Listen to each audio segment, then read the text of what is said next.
And the music just became louder. Ooh, pretty.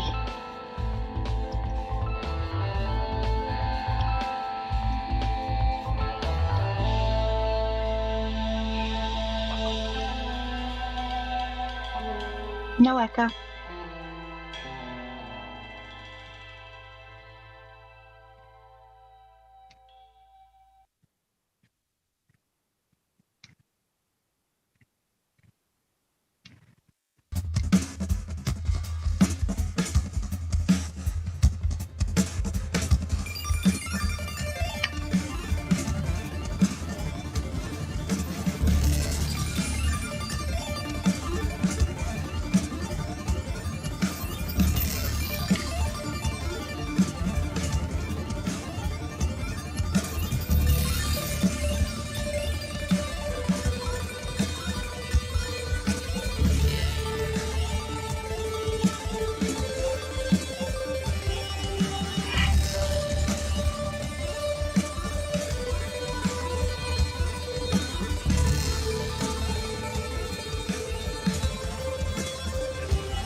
Like, what is she doing? Fucking weirdo.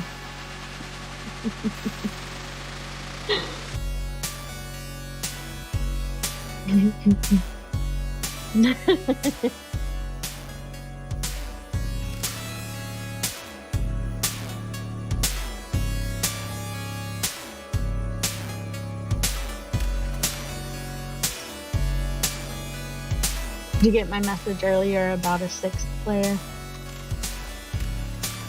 Would a sixth player be too much?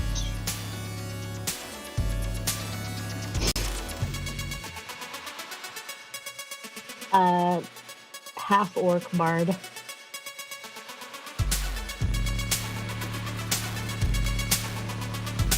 My boyfriend.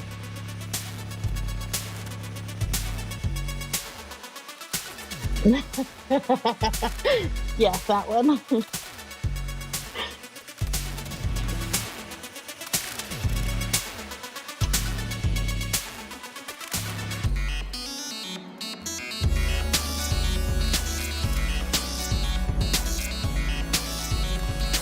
Well, that's up to you. I'm easy. 10 seems like a lot.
True.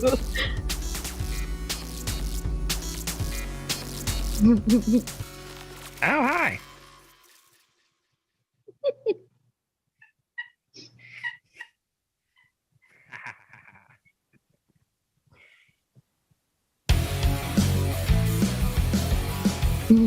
Mommy got laid. Mm-hmm.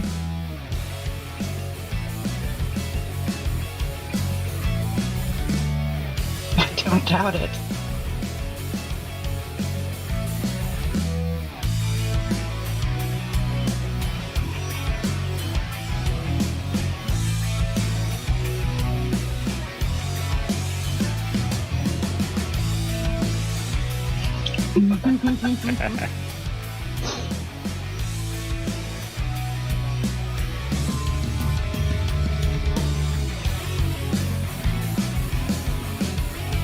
What about lady?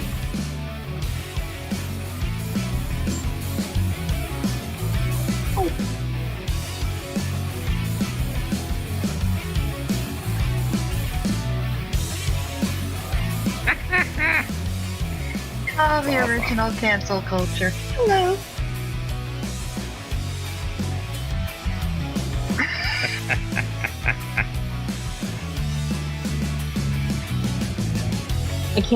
I can't say it's great living in this house without kids.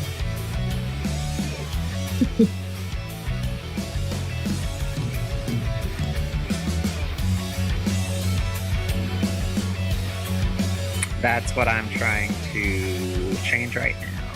I can't remember how to do it on Zoom.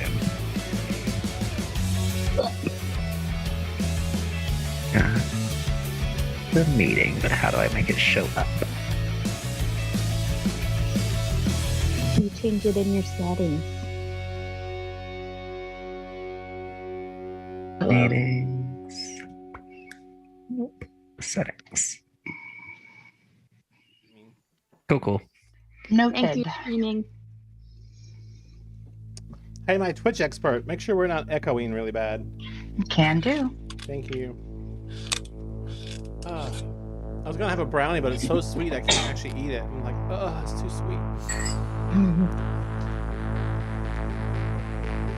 For some reason, oh, there it is. I was gonna say my Foundry's not loaded, but it's just taking forever for some reason. Turn the music down a little bit.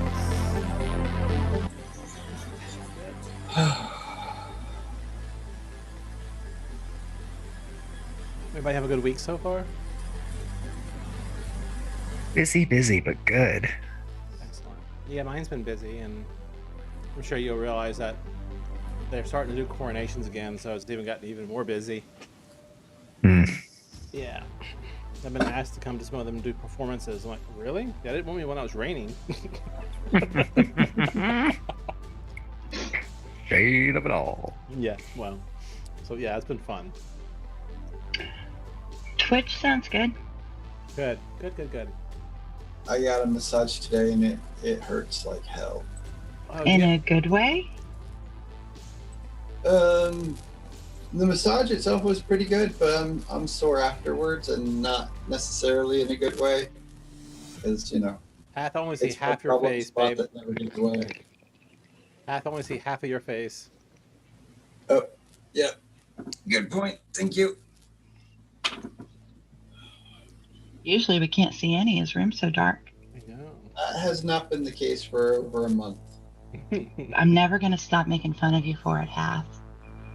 If that's okay. So, And that is actually why I put up the fucking light, so. So I have Chris wants to know if it's okay if we have another player join the group.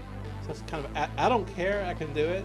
There will be an impact and speed of the game in combat. If you're all okay with that, we can do that. And you don't have to answer now. You can let me know in a text message. I don't mind.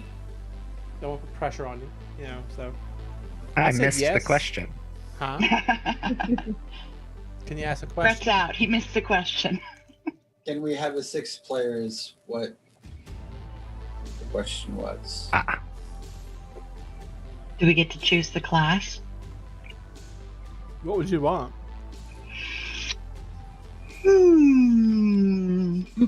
Inquisitor? Slut is not a class, I'm sorry. Oh, that to Blix. Yeah. Oh, yeah. And Pandy. I love the pictures of Blix all blinged out, ghetto fab. I was laughing my ass off. I saw that. What's up, homies? He would be playing a half orc bard if we let him join. I would actually want to hear singing. Okay. I mean, we're not going to half-ass. If we're going to have a bard in the group, I want music. I want that performed. Doesn't have to be on key. But I want performance. Would you But aren't perform? you almost a bard? I'm a rogue. You want me to come over and steal your silverware? I'll do it. I'm not above it. I'll steal from all y'all and give it all to Chris. And I'll scratch you. Hey, y'all, don't forget to rename your Zooms. Ah, thank you. Good point. Thank you.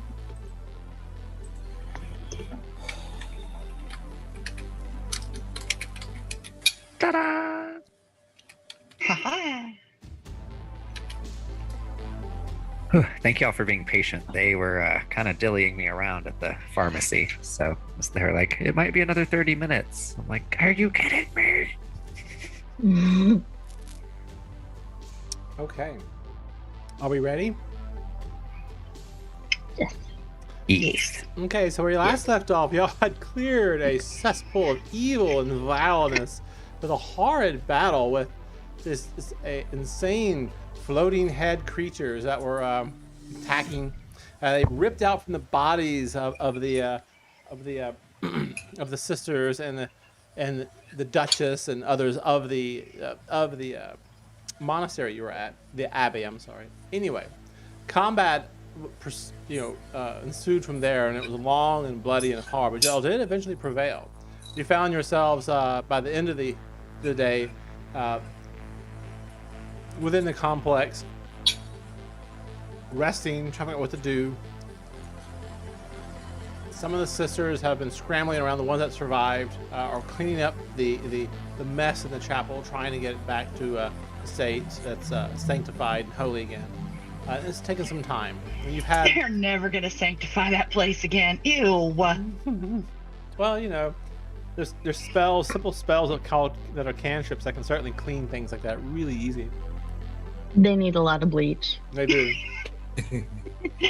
We're gonna need a bigger bleach. It was a bloody mess. Oh my god, that was hilarious. There's not enough prestidigitation for the bleach. Oh my goodness. Thanks for saying it for me. Gore galore. It was pretty brutal. But y'all did prevail, but in the end, the sisters eventually approach you, and they thank you so much, and they tell you that the harvest master, although he has passed, he would have wanted you to, one, have the staff you have, and two, he has a study which may interest you, and you're welcome to what you want in the study, where there's many books of priestly and of arcane knowledge there. So if you wish to do that, you're more than welcome to. Yes, please. And of course, I'm a book slut. You have a haul of money too. You're all like terribly weighted down. They do tell you though that they do have some creatures known as axe beaks, which deal well with the mountainous and wintry terrain here, that you can certainly take back into the Empire if that's where you're going. They don't dig more than that, but they can carry some loads, and they have 6 of them, and are more than willing to let you have these creatures. Just have them for freezies? Yes, they say. Ooh. I like freezies. Yeah, although donations would be greatly appreciated. Mm-hmm. Fair. I have donated their lives. How much is a horse? You're welcome. In general, I'm just trying to get an idea of. I'll look it up real quick for you.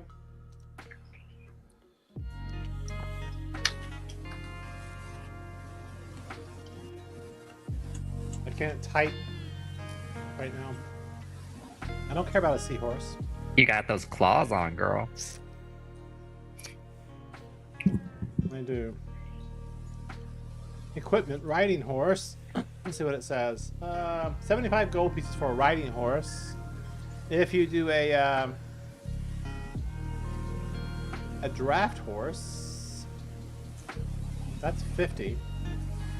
Mind you, that doesn't include the saddle or any of the tack. Does not. Okay. So, what if we got a wagon A and war some draft horse? horses? Well, the problem with getting a wagon in the mountains is that, the trail Yeah. here. Remember, this was like a monastery up in the mountains. It was a single file. Nobody had a wagon getting up here. There was no horses either. It was all foot. It was a pilgrim trail into the mountains. The sisters do tell you that axe beaks can traverse this terrain much better than horses. But wagon, there's no And they way for you to look- get wagons through here. I And like they look axe so beaks. much cooler. Yeah, let's get some axe beaks. We can unload some of our weight. I'll kind of like gather the group a little bit and be like, should we give them like 50 gold a pop? How big are these? What? 25? things. I don't know. Something. I feel like we should donate something. 25. I could go 25 apiece for the axe beaks. And you can prestidigitate the abbey for them. Oh, yeah. I'll start doing that. And I'll tell them and I'll just start helping them clean for a few minutes. Okay. I will play music on my lute. Do. Shapoopy. Do. Let's make Ark and the Bard.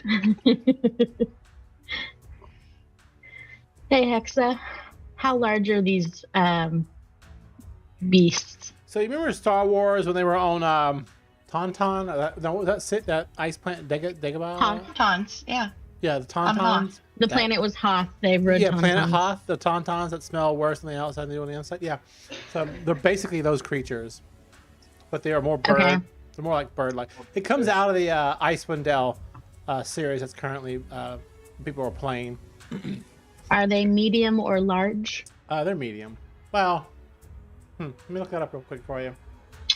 While Pandora is researching Axe Beaks, I would like to discuss with the rest of the group. I'm not leaving here without that motherfucking loot. He owes me. Oh yeah, I need to go get that. I want that loot. I got a plan. Can I help? Y'all want to go together? Y'all want to stop by the bank first? Is there a bank here? No, there's no banks here. Well, let's go to Wells Fargo and make a deposit real quick. And yeah, Can we stop by the ATM? I forgot my PIN number. Damn it! That was classic there, man. So there's nowhere to exchange our currency right now. Not here. Not here, no. Not really. But the Axe Beaks can carry it, Quite a bit. so we're not encumbered. Okay. We've been to a bunch of A smaller few towns. extra axe beaks to encumber them. They'll be fine. They're big. Hey, what's the internal temperature of an axe beak? What? Warmer than the outside. Loot warm. You're being Mad sad at you right now.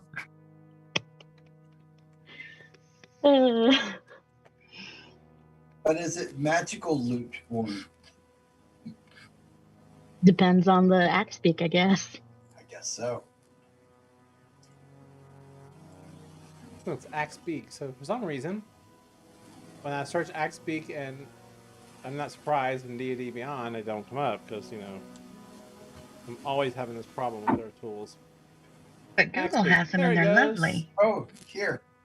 There's an image of one on Neverwinter's Gameplaypedia or something. I'll just paste a link. Yeah. No. Copy image address. Yeah, there's no And- image on this tool here, so. But yeah, they're not large. They're considered, what are they? They're a mount, and they are, yeah, well, I guess they are large. I'm sorry, they are large. Okay. I was like, because I'm considered medium and I need a medium beast Medium or or large. larger. Yeah. Yeah, they're considered large. That's the only image I saw of somebody actually writing one. So But you get the idea from the Star Wars. Planet Hoth. Yeah. Are we gonna be in town for a few hours before we move Yes. along? Yeah, You I can get rest it. for a couple days if you want. I would really like to take just a full day to copy my spell book. Okay. And it will If probably y'all wanted take... to run errands while I do that. Oh, I do what I want. I want. And maybe if y'all see anything that you think, oh, Arkin, Mm. I trust you, buy it and I'll pay you back. I posted a link to the stats for an axe beak. Ooh. From a blog. Hey, look at that. They're so colorful. I posted a picture of one in the Facebook chat. It's like a chocobo. Little bit. What did you call me? What? A chocobo from You Final got to Fantasy. negotiate that first. Not what I heard with you.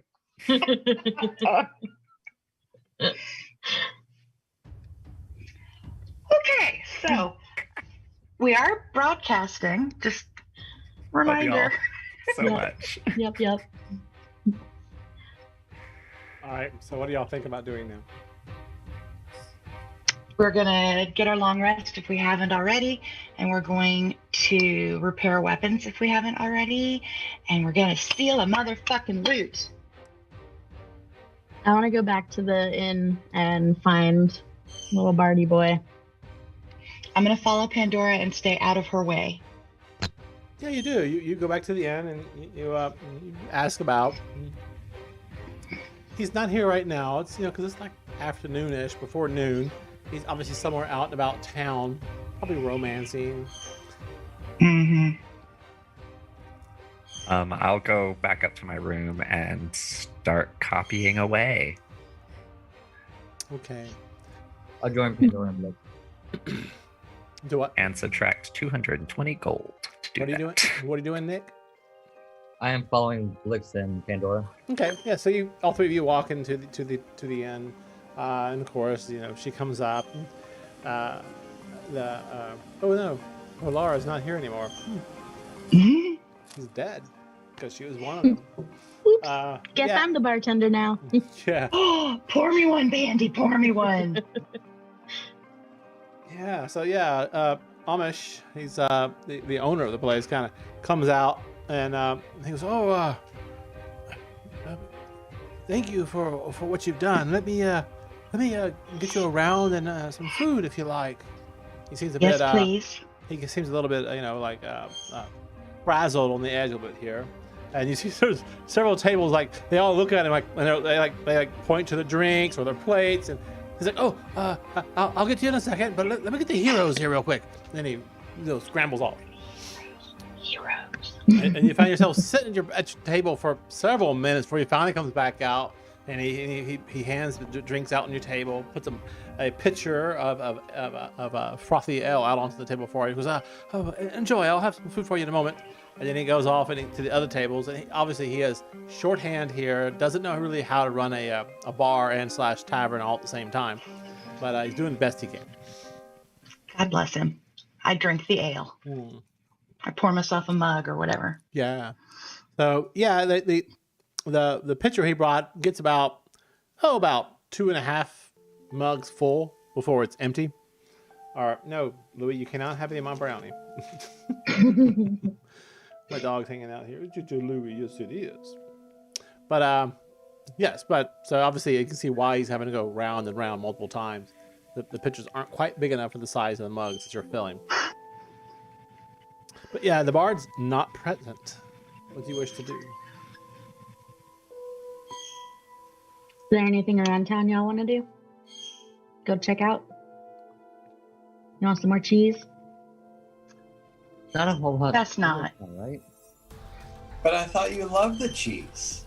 I do, but I'm a grown-up now, and I'm learning to control myself. Also, I'm going to perform for tips, because we always need more money. Lunch matinee! As I hear her Planned. playing, I'll come back downstairs and say, "Oh, I'll copy my book tomorrow. What are we doing?" I think that would actually be a really good idea to distract the rest of the people from not getting their food and drink quickly. Actually, I'm gonna sing and play my lute, and I'll do a little juggling act in between songs. Okay. Quite good with that. Maybe some acrobatics. Throw a coin to your Blixer. As Blix hits like the big final note of the first song, I'm gonna shapoopy and just tidy her up a little bit. Make her finish beautifully. Give me 1 second. I'm trying to find a note that I have here.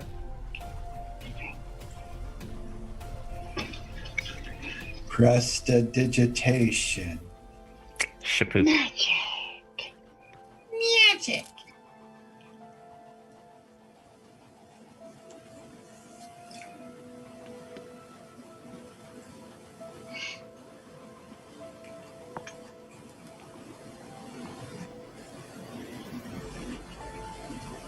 Oh. Sorry. Like I said, so I had a foundry crash and it really damaged a lot of my stuff. So I just went ahead. Oh no.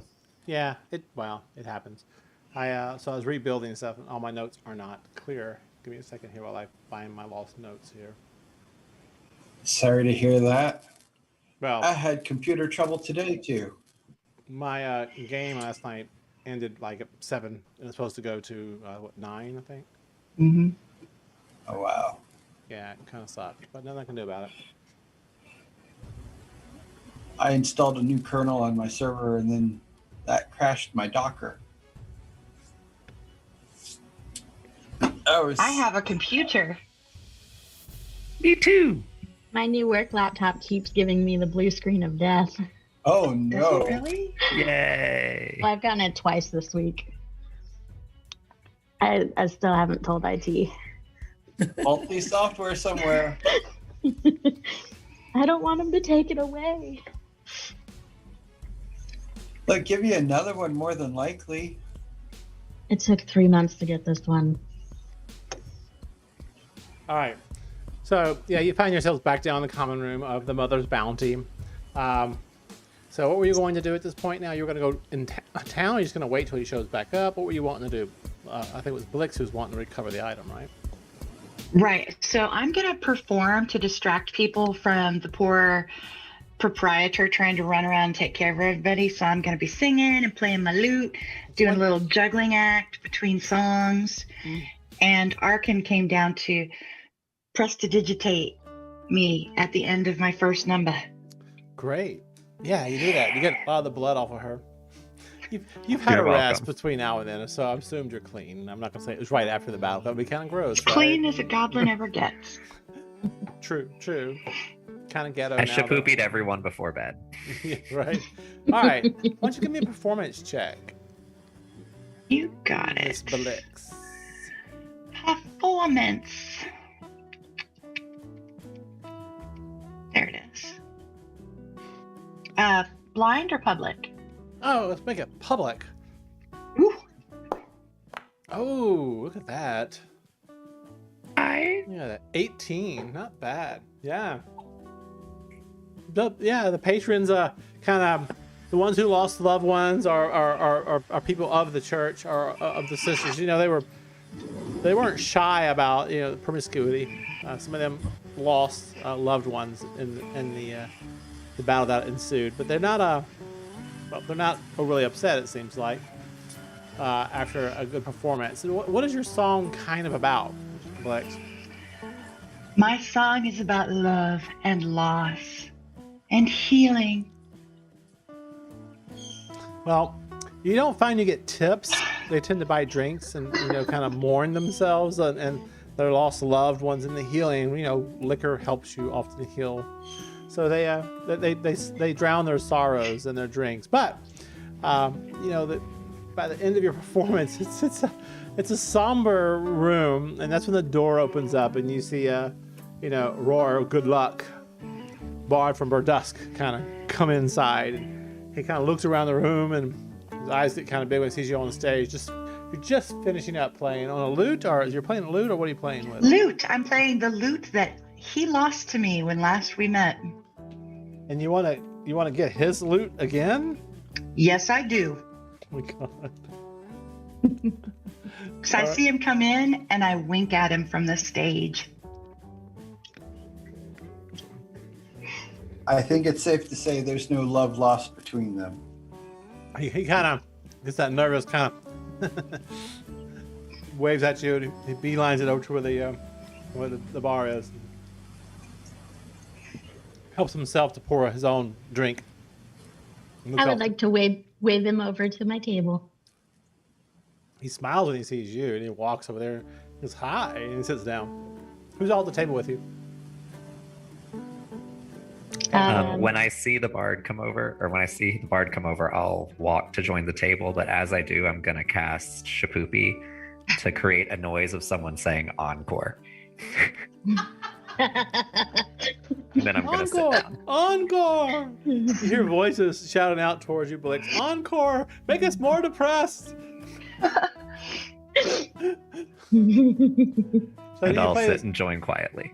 Do you play the same kind of song, or do you try to uplift the mood a No, little bit? this one is going to be a rollicking tune about a clumsy sailor. We can Mad Libs this, guys. Help me out. A clumsy sailor who's trying to circumnavigate the entire world in search of A necklace. True love. necklace. Oh, not true love? Oh, okay. Nope, a necklace. For his true love. For his true love. Okay. But he's clumsy and he keeps tripping over his own feet and getting into ridiculous situations. And it's a big, long, like 20-minute song. And And one particular necklace that he keeps on clumsily losing, and it gets, thrown off into like a ship on its way around the world, and that's how he ends up on this journey. it is the Princess Peach of necklaces, and it's always in another castle. And All right, so unless there's anybody, well, you have to be, I think to assist, you have to be right next to him. Unless, of course, somebody has a spell they could use. But otherwise, I will create some applause Sure. in the room As she with performs. some shapoopy. It's kind of like a slow clap, like a encouraging. Yeah, and then just it goes. Okay. Give me a performance check, please. come on, performance. One of these checks is going to bounce at some point. So back at the I mean, table. Wait. Before you respond to that, I'd like to use a luck point to up my performance. Okay. I think you have to pick this one, right? Yeah, I'll have to. There It's you go. better. I'll take it. Okay. So yeah, you're Wait a minute, let me- playing your music. The tune flows out. The little ditty of the an ocean type sailor ditty kind of fills the room. Some of the people are like, yeah, I like this. I wasn't long ago. I was on the coast actually.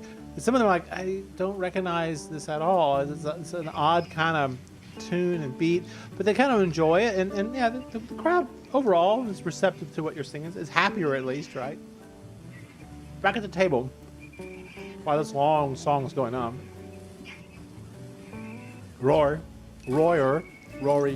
sits down, and he goes, "Oh, it's good to see you all again.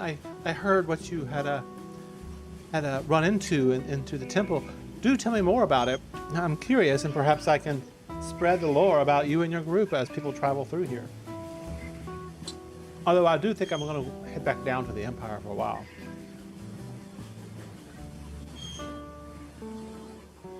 It was pretty gruesome and gory. Really? He goes, really, Pandora? Tell me what you did. How did y'all fight these evil beasts? And was it true there were floating heads? I heard there were heads with guts like spilling out across the floor and stuff. Yeah, it was pretty gross. I was scared for a bit in the corner and couldn't really do much, but my team was pretty badass. Blix took someone out pretty quickly. He kind of looks over at Blix and he goes, well, she does play a pretty tune. She has some talent, I guess. She is very talented. I'm glad she's mine. Oh, you're an item?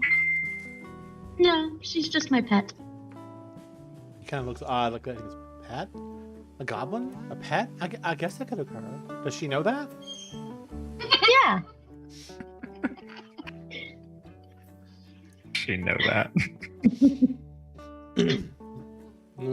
He goes, how long are y'all staying? Where are you going exactly after this? We haven't really decided, but we were heading east. We just kind of pick up work as we go and go where it takes us. Oh, okay. So you're heading into Zorhas? Is that eastward? They say it's all I can think it's east of here. Yeah, that sounds about right. Because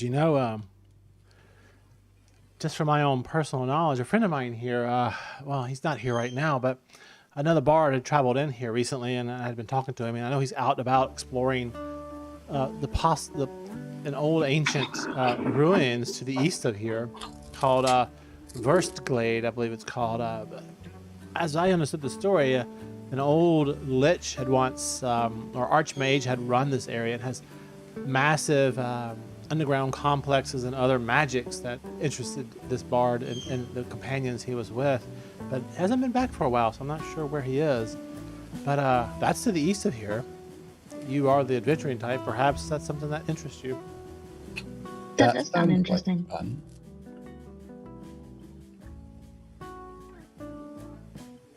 So do you know a lot of other traveling bards? Is there like a bard guild or something? Do you send text messages? What's that exactly? It's like telepathy.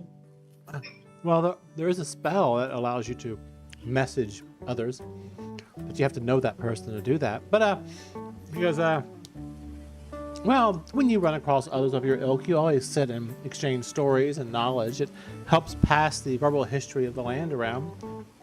Sometimes the verbal history is more pertinent than the written history. Those who win the war tend to write the history. Very true. He kind of leans back in his chair. He goes take a sip of the ale he has. He kind of frowns because it's empty. You know, a friend of mine who was a dwarf, he had a mug that was always full, was ever full. I miss that. That would be fun. He kind of looks over to the right and looks at Arkin. So what brings you to these parts with your friends? That you oft wizards aren't out and about risking their lives for. Quick question. Does he have his loot with him? Yeah, he's actually slung around, put off to the side of his feet. Okay. My knowledge is vast, and I wish to grow it even more. And this group has vowed to protect me in pursuit of knowledge if I use that knowledge to benefit them. Wow. Also, I'm a warcaster, so come off it. While he's Wizard stereotypes. Wow. He says, I apologize. While he's talking to Arkin, I excuse myself from the table and slyly grab his loot with my tail as I pass by. So you go to do that, make a perception check. I just have to actually, what's your passive perception? I can see that. Where is your character sheet? 4. 4? No, 14. Sorry. 14. Yeah, you can see it. He has it. The strap is slung around his arm. So even if you grabbed it, it would still pull. Can I slice it with my nail as I walk by? It's not that sharp. As I see Pandora looking so curiously, I'm going to knock his mug onto the ground and start apologizing. Oh, goodness, I'm so sorry. I'm so clumsy. What's the insight check for Nick? No, my headset display isn't showing right, so I'm making sure I can still roll stuff. Repeat that. I couldn't understand you. My little HUD display where you have Foundry. It was just a test. Okay. So you knock his mug over and it falls, bounces across the table and lands on the floor. And he kind of pushes his chair back and stands up a bit, but in his hand naturally grabs the stem of the loop as he bends down and picks his mug up. And he goes, "It's okay. I need to refill it anyway." He goes, "Pandora, let's you and I go to the bar and get our drinks." And he politely puts an arm around you, but slowly, in case you're rejecting, and tries to get you to walk with him up to the bar. Okay. As he turns his head while Pandora's still looking, I'll just give her an expression of, sorry, I tried. All right. Y'all two begin making your way to the bar. So who's at the table? We have Arkin and is it Raphael there too? Where are you, I'm Nick? there. Where are you, Nick, right now? I'm with, I was with Pandora, but she just left. Yeah. So I'm just kind of sitting in the back or whatever, just kind of watching the thing. Okay. So Nick and Raphael are at the table, and so is Arkin. And Pandora and Rory make their way up to the bar. Rory, yeah. Make their way up to the bar. It's just oddly spelled. R-O-R-Y, Rory. Rory. Anyway, make their way up to the bar. Excuse me. A few of the locals come up and, they express their thanks, or they see younger individuals seem excited, want to hear the details of the adventure, things of that sort, and then are quite enthused by that, the adventure and that here. And And a few of the sisters also thank y'all that come in and are getting some food. Back up at the bar, though, you're trying to snag his loot, huh? Yes. They did it all for the loot. The loot. The loot. Not the loot. But you get to the bar, and he kind of swings it around, and he kind of strums it just a little bit, and he goes, "Perhaps I should write a song about you, Pandora. That would be lovely. Tell me about your exploits in life. What made you decide to become an adventurer? What brings you to these lands? Have you had a lover in the past? Well, I have many. What of your family?" He just don't keeps have any. asking these questions, not really giving you a chance to answer. And then finally he stops. He goes, "Well, the stories of lovers is always more important than anything else out there. So tell me about your lovers." I've had many through my travels, though for obvious reasons, they don't last because I move on. That could There's also... never someone to travel with me. Wah, wah, wah. As Blake starts playing Mambo number 5. Okay, so Blix, back up on stage. You're strumming through your music. It's been going on for a bit now, and you see Pandora and Rory make their way up to the bar, and he's assumed that position of he's flirting, he's talking, and he's actually kind of strumming his instrument just a little bit, and he's got Pandora engaged in a conversation. You see your friends back at the table. What are y'all doing at the table exactly? I'm keeping an eye on Blix's performance, and anytime there's a lull, I'm, creating a little noise, a little excitement. Okay. I'm just kind of sitting back, almost like the ranger from Lord of the Rings, just kind of just sitting back, just watching everything. Okay.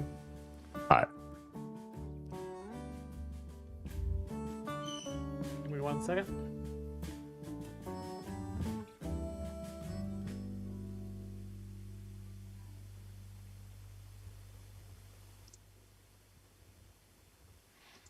So this goes on for some time. Pandora, you think that you're going to have to either one, get him really, really drunk, or two, get him alone for a while where you could take the instrument, because he seems to hang on to it quite lovingly.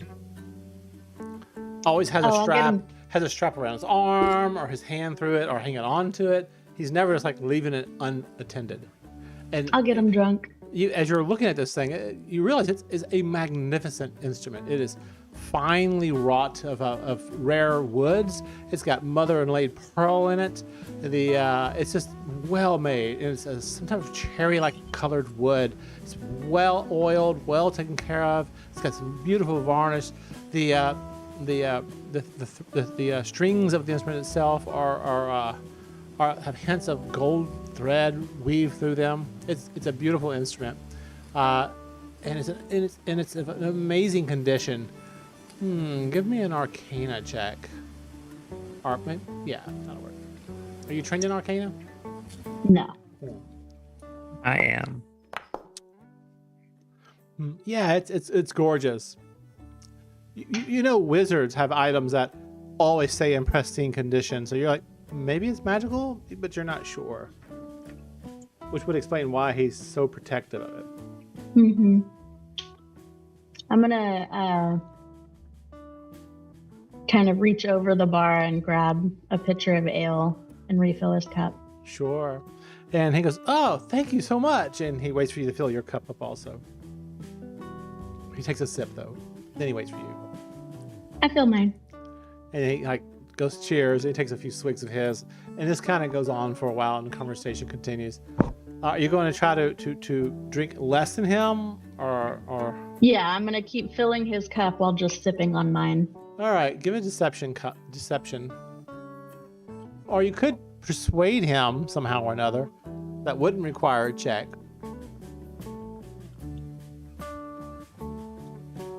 While you think about that. Drinking game. The door opens up, and you see Lilia come in. Remember, that's the other hunter like you, Nick. and she makes her way over to your table, and she stands there. She doesn't sit down. She goes, "The sisters said they have got most of the chapel cleaned up now, but if you're still interested in seeing the chamber of the Harvest Master and his studies," and she kind of looks over at you, Arkin, and goes, "Now would be the time." I will hurriedly follow and say thank you for the guidance. Okay. I go too, because I think I was invited also. You were, and so was Nick. Everybody, well, the whole group was invited to come. I go up to Pandora as she's contemplating her drinking game and kind of put my hand on her shoulder and be like, "We're heading over to the Harvest Master's place right now." Okay. I'll be here with Blix. Blix, you see your companions getting up, making their way towards the exit. You see Nick go over to Pandora and say something, but she kind of like nods in your direction and goes back to the bar where the bard is. Is there anything you wish to do? I look at Pandora and see if she's giving me any indication that I should get off the stage. I wink. Okay, I'm gonna keep playing. Okay. As I walk out, I'll kind of give her a nod of, "I'm leaving. It's up to you now." Okay. Noted. All right. 1 second. Do Jack of the Shadows. Yeah, I'm gonna do Jack of the Shadows. What is that? It's in the Zoom chat. It's the song I'm gonna do next.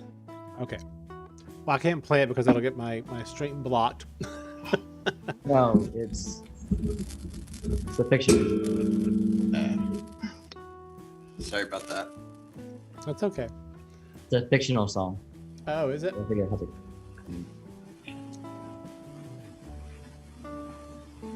Well, I don't have a Zoom chat open right now. I don't want to open it because it'll like mess my whole screen up. Anyway, y'all head out, making your way towards the abbey. Again, the wind's cold, biting, and blowing through your clothing. You bundle up. She moves at a hurried pace towards the abbey up the hill from where you are. Back at the bar, let's go ahead and have Pandora. He's really convincing, and he's like, "Oh, I don't want to drink alone. You must have some drinks with me." So he's trying to convince you to drink more with him, and you're trying to fill his drink up. He's trying to get you to drink more. So he's trying to persuade you to drink more with him. Give me a second here.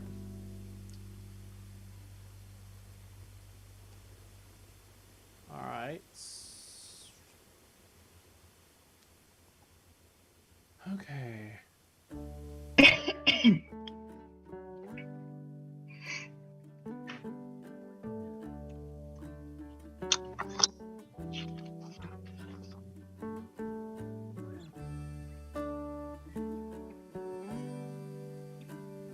Okay, so we go here. I need you to make so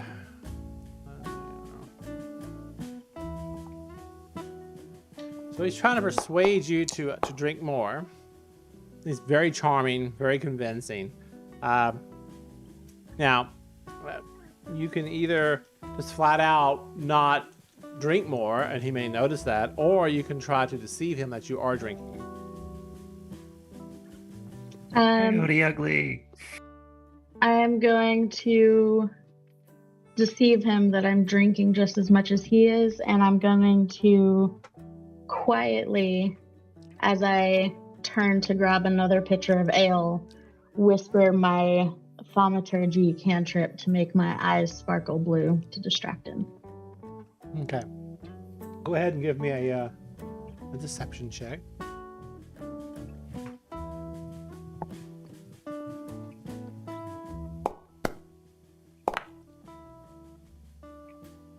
All right.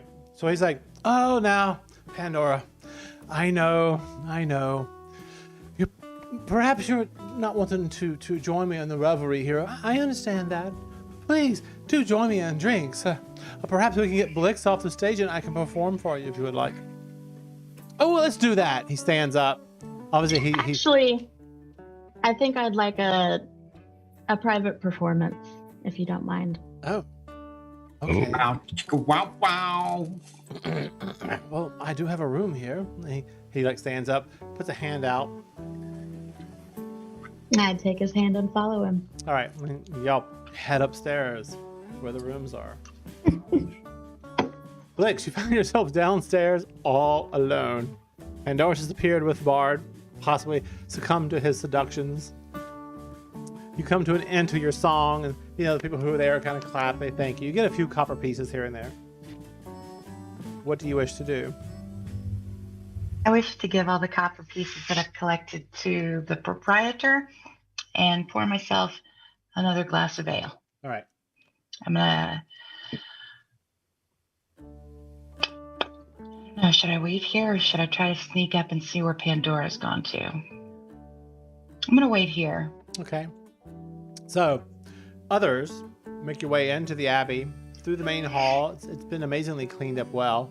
Obviously, you have access to some magics like prestidigitation to help clean. You go through a back door in the structure itself, and you go into a series of private rooms, which obviously is the Harvest Master's private chambers. You can see there are a few of the sisters here packing things up, putting things away of personal effect of the former Harvest Master. It brings you back to a side chamber off to the side. And to the left of this chamber, you see what appears to be like a bedroom. The door is open, and you see sisters in there talking. Some are crying, packing away the Harvest Master's personal effects. And you go into this other room to the right, where it's books and tables and chairs and a study. On the main table, I'm sure you've gone to the library. You see like a dictionary. It's kind of like on an angled little pedestal where you would like look through it. There's on the main table. There's a little stand for a book that's opened, and floating above that is a little globe that's kind of floating and illuminating the book. And they go, "You may look around, because all we ask is that you leave our own personal faith books." And she points to a shelf with various parchments and books and tablets and things of that sort of their faith. She goes, "But any of the other items of his study, you're more than welcome to look at." And she even points to the table.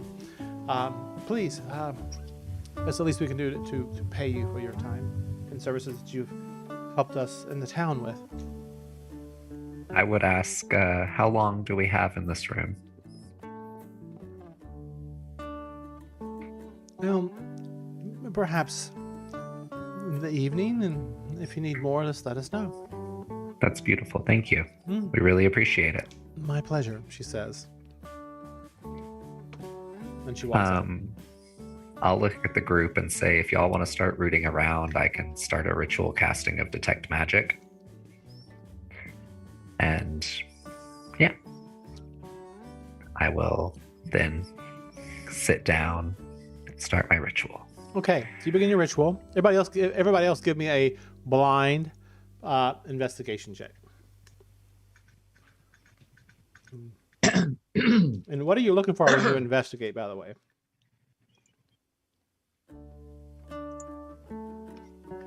I am going to kind of close my eyes and center myself, put my hand on my sword, and just kind of let it guide me to the bookshelf.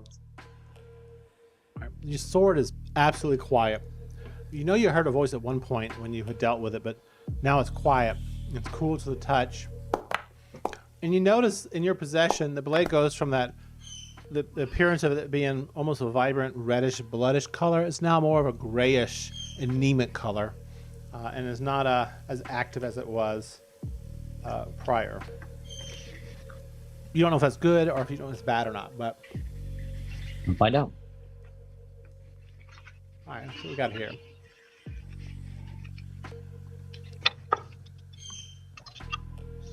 Raphael, you begin looking around. You grab one of the books on the shelf and you kind of pull on it, and the whole shelving unit kind of falls and tumbles over you and knocks you to the ground. Unfortunately, you're buried in a pile of books. Oh, and your staff rolls off across the floor. Your equipment fumbles all around you. Terrible. Quite embarrassing.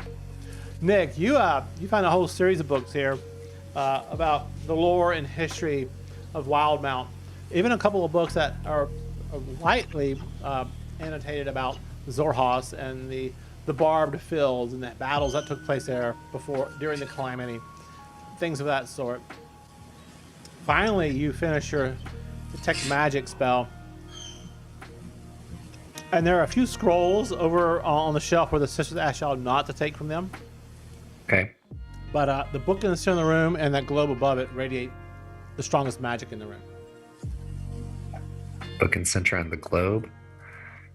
The globe is an illumination type of magics. Yeah. What kind of magic is coming from the book? If you don't want to look it up, is it me magic or is it Raph magic?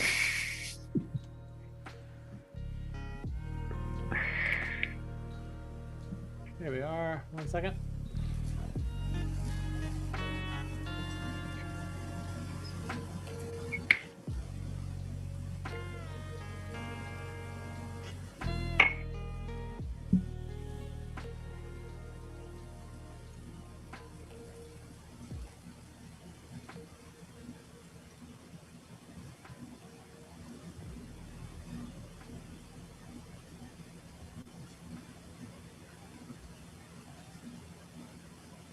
It has some illusionary effects to it, a bit of enchantment, and transmutation to it. Okay. I'll let Nick and Raph know that the book seems to have magics. I'm not sure exactly who it might be best for, but maybe we should do some research. If we've got time, I can start identifying it.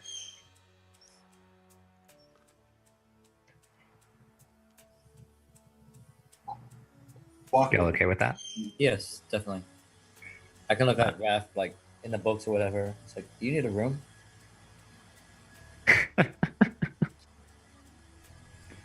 I'm just gonna be like, I'll start identifying this while you get yourself out of that situation, and start a ritual casting of identify. Okay. You've been doing that process. The strongest school on the book is of conjuration. Okay. And something about the book, though, itself, when you cast Identify spell and it does go off, it something about the book is protecting the book from that type of magic. But you do but when you do that, though, you do see some script in the book that was kind of fuzzy. It does become clear to you, and you're able to see there are words there of a draconic nature that you could possibly read. Okay, what kind of check would I do for that? Let's make an Arcana check. Arcana? Also, do you have draconic for language? I do not. I don't think I do either. Could be wrong. Skills. Does anyone else in the room trained in Arcana? Arcana, yes. Would you mind giving me an assist? Sure, I can give you an assist with Arcana. It says I stopped getting a facial from the books. Okay, so you and Raphael look over the book and kind of study it, and you're like, oh, this word means this. And your Identify spell slowly works its magics, and the words twist and bind in front of you, and they reveal a series of commands that seem to activate a magics within the book itself.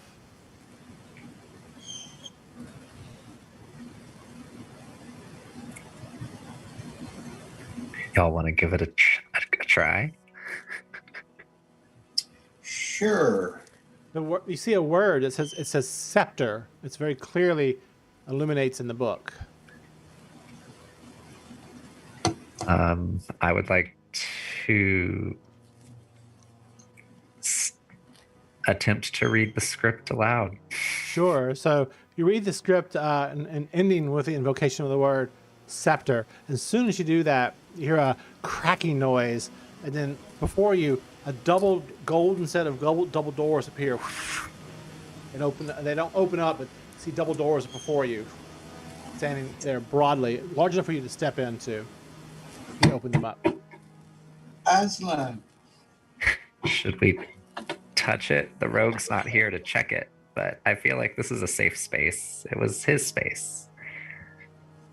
right? I'm open to feedback. I'm on the Yeah. other side of the room. What'd you say, Nick? I'm going to move myself to the other side of the room. Where they are, or like away from the doors? No, away from whatever's going on over here. Okay. Smart.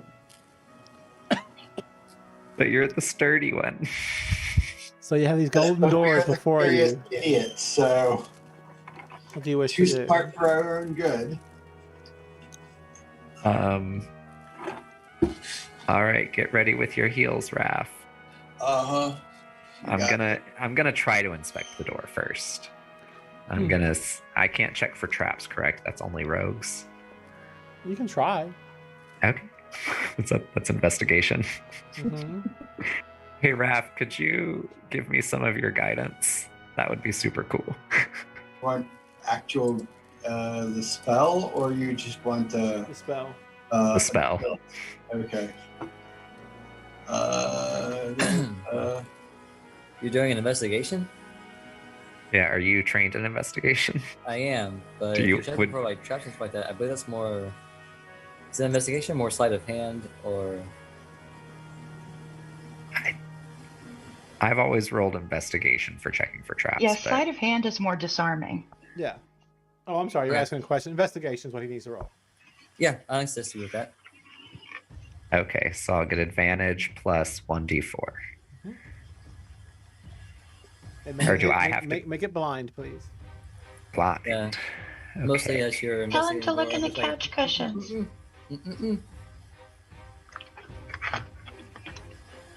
I can cast the guidance. That's not a problem. Yes, please do. All right, one moment. Let me cue this up. All right. So you get guidance on you. So that's 1d4. All right. No, the doors do not seem to be warded in any way that would cause harm to you, as you can see. They're just very welcoming golden doors. I'm gonna pull a Blix and I'm gonna open it. So you reach out, turn the handle, and the doors open outward towards you. And it's kind of cold in these chambers, right? Even with the fires and stuff, a warmth kind of evades out into this chamber where you are. And you see a hallway leading inward with a glowing light, and then chambers beyond. And it's warm, it's inviting, and that's what you see. It's like an interdimensional space beyond here. You've heard of such things. Wizards sometimes have their own private sanctuaries and interdimensional spaces where they can retreat and to study and to get away from the world. This may be that. Yeah, let's go in here, y'all. Do you step in? But like Nick, I need you to come with me because I'm squishy. I'll go with them. So I might who as well all, come. who all goes in and who Raph stays behind? And Raph. So Raph, I'll go first. I just need support. Raph, Arkin, and Nick all go in. Yes. Yes. So y'all walk into the chamber, and as you kind of go through the glowing light, you see what appears to be like a shape ahead of you. As your eyes adjust to the light, you see what appears to be a robed individual standing there. You see the ceilings around you arch about 15 feet above you. There's a long hallway that stretches out on either side of this foyer that you're in. And standing in the middle of this area is a middle-aged man wearing gray robes. He kind of looks up at you and goes, oh, hello. Well, hello. I've been investigating this for the Harvest Master. This is a magnificent mansion. Within What are you this- investigating? I'm sorry. No, it's fine. He says, I've just been here exploring it for the Harvest Master. But nonetheless, I was nearing my studies' ends, and I've been here for some time. I haven't been able to get too far along into the complex, though, and I was hoping that that I could come back out and get some help to explore the place. But since you're here, it's so convenient. Perhaps you could help me do more research. What was your initial task when you came in? Oh, well, sometime, just a few hours ago. Well, maybe a day ago, I guess. I've only been to a couple rooms here, but I was asked to see the extent of the complex, how many chambers are here. Did he have any old materials here or studies that he had for himself? What was the condition of the Harvest Master when he asked you to investigate this? Oh, it was right before he became ill. Right before he became ill. Okay. No, Louis, you cannot have chocolate. It's not good for dogs. But he wants it. Oh my God. I'll ask how he thinks we could help. Well, I'm a little. He's kind of frail. He is. He's an older gentleman. He goes, hang on. I think I got a thing for him. 1 second.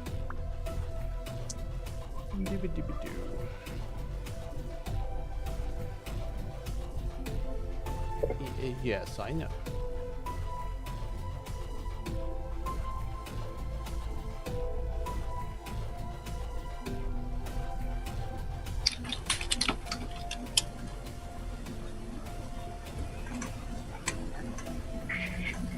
Do it. Let's see here.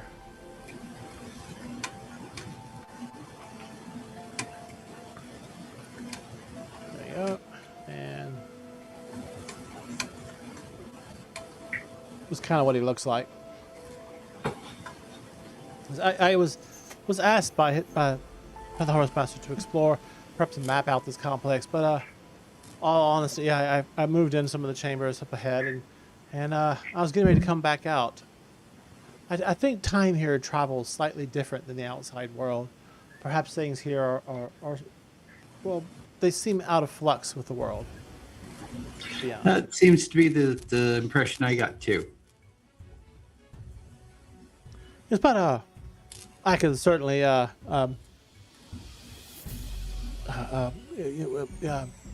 you out, and if you explore, I can take notes of what you have. Fortunate enough, I have been exploring this complex for some time, or not complex, but I have knowledge of this complex and these types of magic, so I can certainly keep the doors open while you explore further inward. Sounds good. Thank you. Thank you. I'm gonna go ahead and sit down and start a ritual casting of detect dang magic. Okay. And he goes, I need to get some more supplies and stuff. But while you're doing that, let me step out and grab what I need. And he says a ritual chant. You catch the words in your mind. It's like to keep open is the ritual chant, or the quick little chant he says. Obviously, to try to keep the doors open. And he begins stepping out. And you notice in a pack on his side, he's got an intricate designed statue that he's obviously kind of like put in his bag, and it looks like some type of highly well wrought, designed and built and carved lovingly image of an imp that he has as he steps out of the chamber you're in and back into the world, and you observe that for a second, but as he steps out and he's completing the words to keep the portal open, you notice a shift in that imp statue on his side.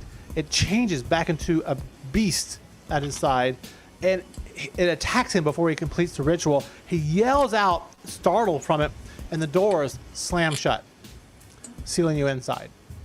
Yay. Back to the other group. Back to the bar.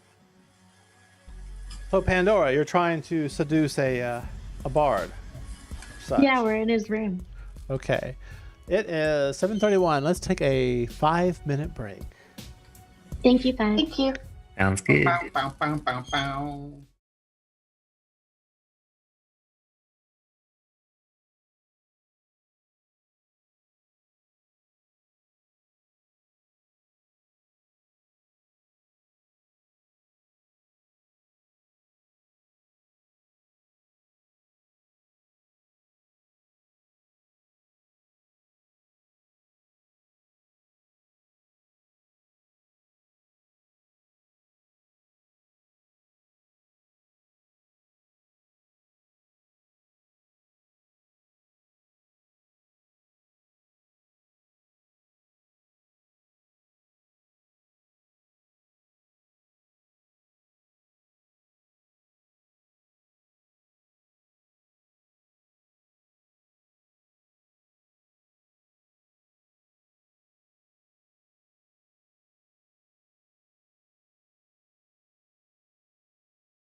And back.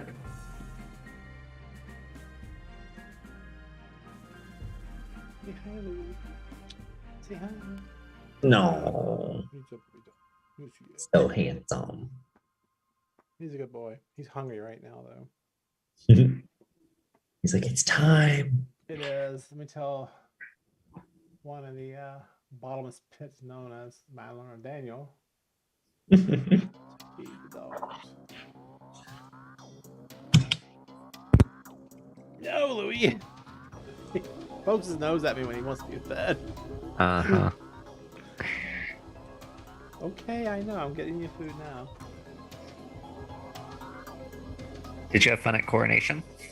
I did. Had a lot of good times. Good. And I got 2 more coming out. I got Oklahoma, and then I have Waco's Coronation coming up. No fun. Yeah. Oh, Oklahoma. I haven't been up there in years. I enjoy it. Who's reigning up there right now? Oh God, I'll have to look and see. I don't remember right now. That's how I always was. I have to look. I don't keep names in my head. I keep faces I do and memories. But like that was one of my worst qualities whenever I was in the system was I was like, I remember you. We did this on this day at this coronation. We had the best time. I have no clue what your name is right now. It took me a while to learn some people's names. But people like Penicillin, she sticks out. I remember her name really quick. Yeah. And a few others like just really stood out. Are some people who are really, really kind to you, like Ray Byers. He's a kind heart. And his name just stuck in my memory. Others, just taking a while. Some characters stuck in my mind. It just really depends on the person. Yeah. Okay, are we all back? Looks like it. Okay, you see, I've put some of y'all in this particular chamber where you are, but we're currently dealing with Pandora, though. Pandora, you're getting back up to the room. I'm going to kind of let you lead the conversation. But kind of opens the door, leads to his chamber. It's obviously he's taking time to fix it up. There's fresh flowers in here. You don't know where he gets those from. And there's various paper flowers that he's obviously made and crafted. And there's nice bedding here, and the room has a like a potpourri kind of smell to it. And he walks in and he kind of waves his hand over a Chester drawer like table area, and there's like 4 candles, and as he waves his hand, they go and they light up and begin burning lightly, slightly illuminating the room in a nice yellowish warm glow.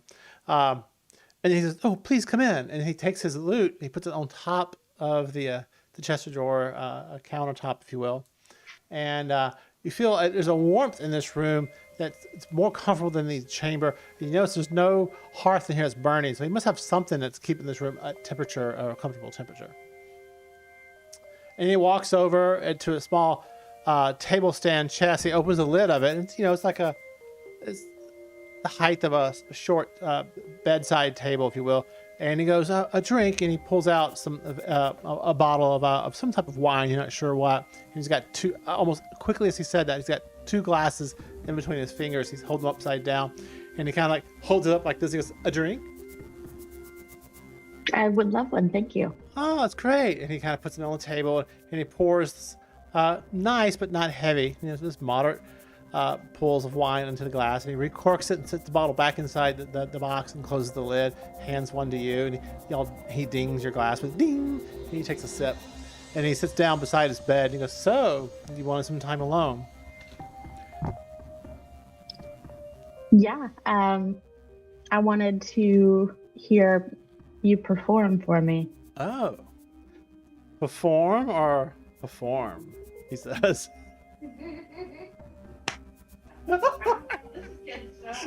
Sorry, I can't Why give you a not straight both? face on that. All right, go ahead. What do you say to him? Why not both? Oh, okay. So yeah, all right. Yeah, all right. Back downstairs. All right. I don't know how I'm going to do that particular scene. I'll figure it out in my head while I'm thinking. Back downstairs on the stage. Lex, what do you do?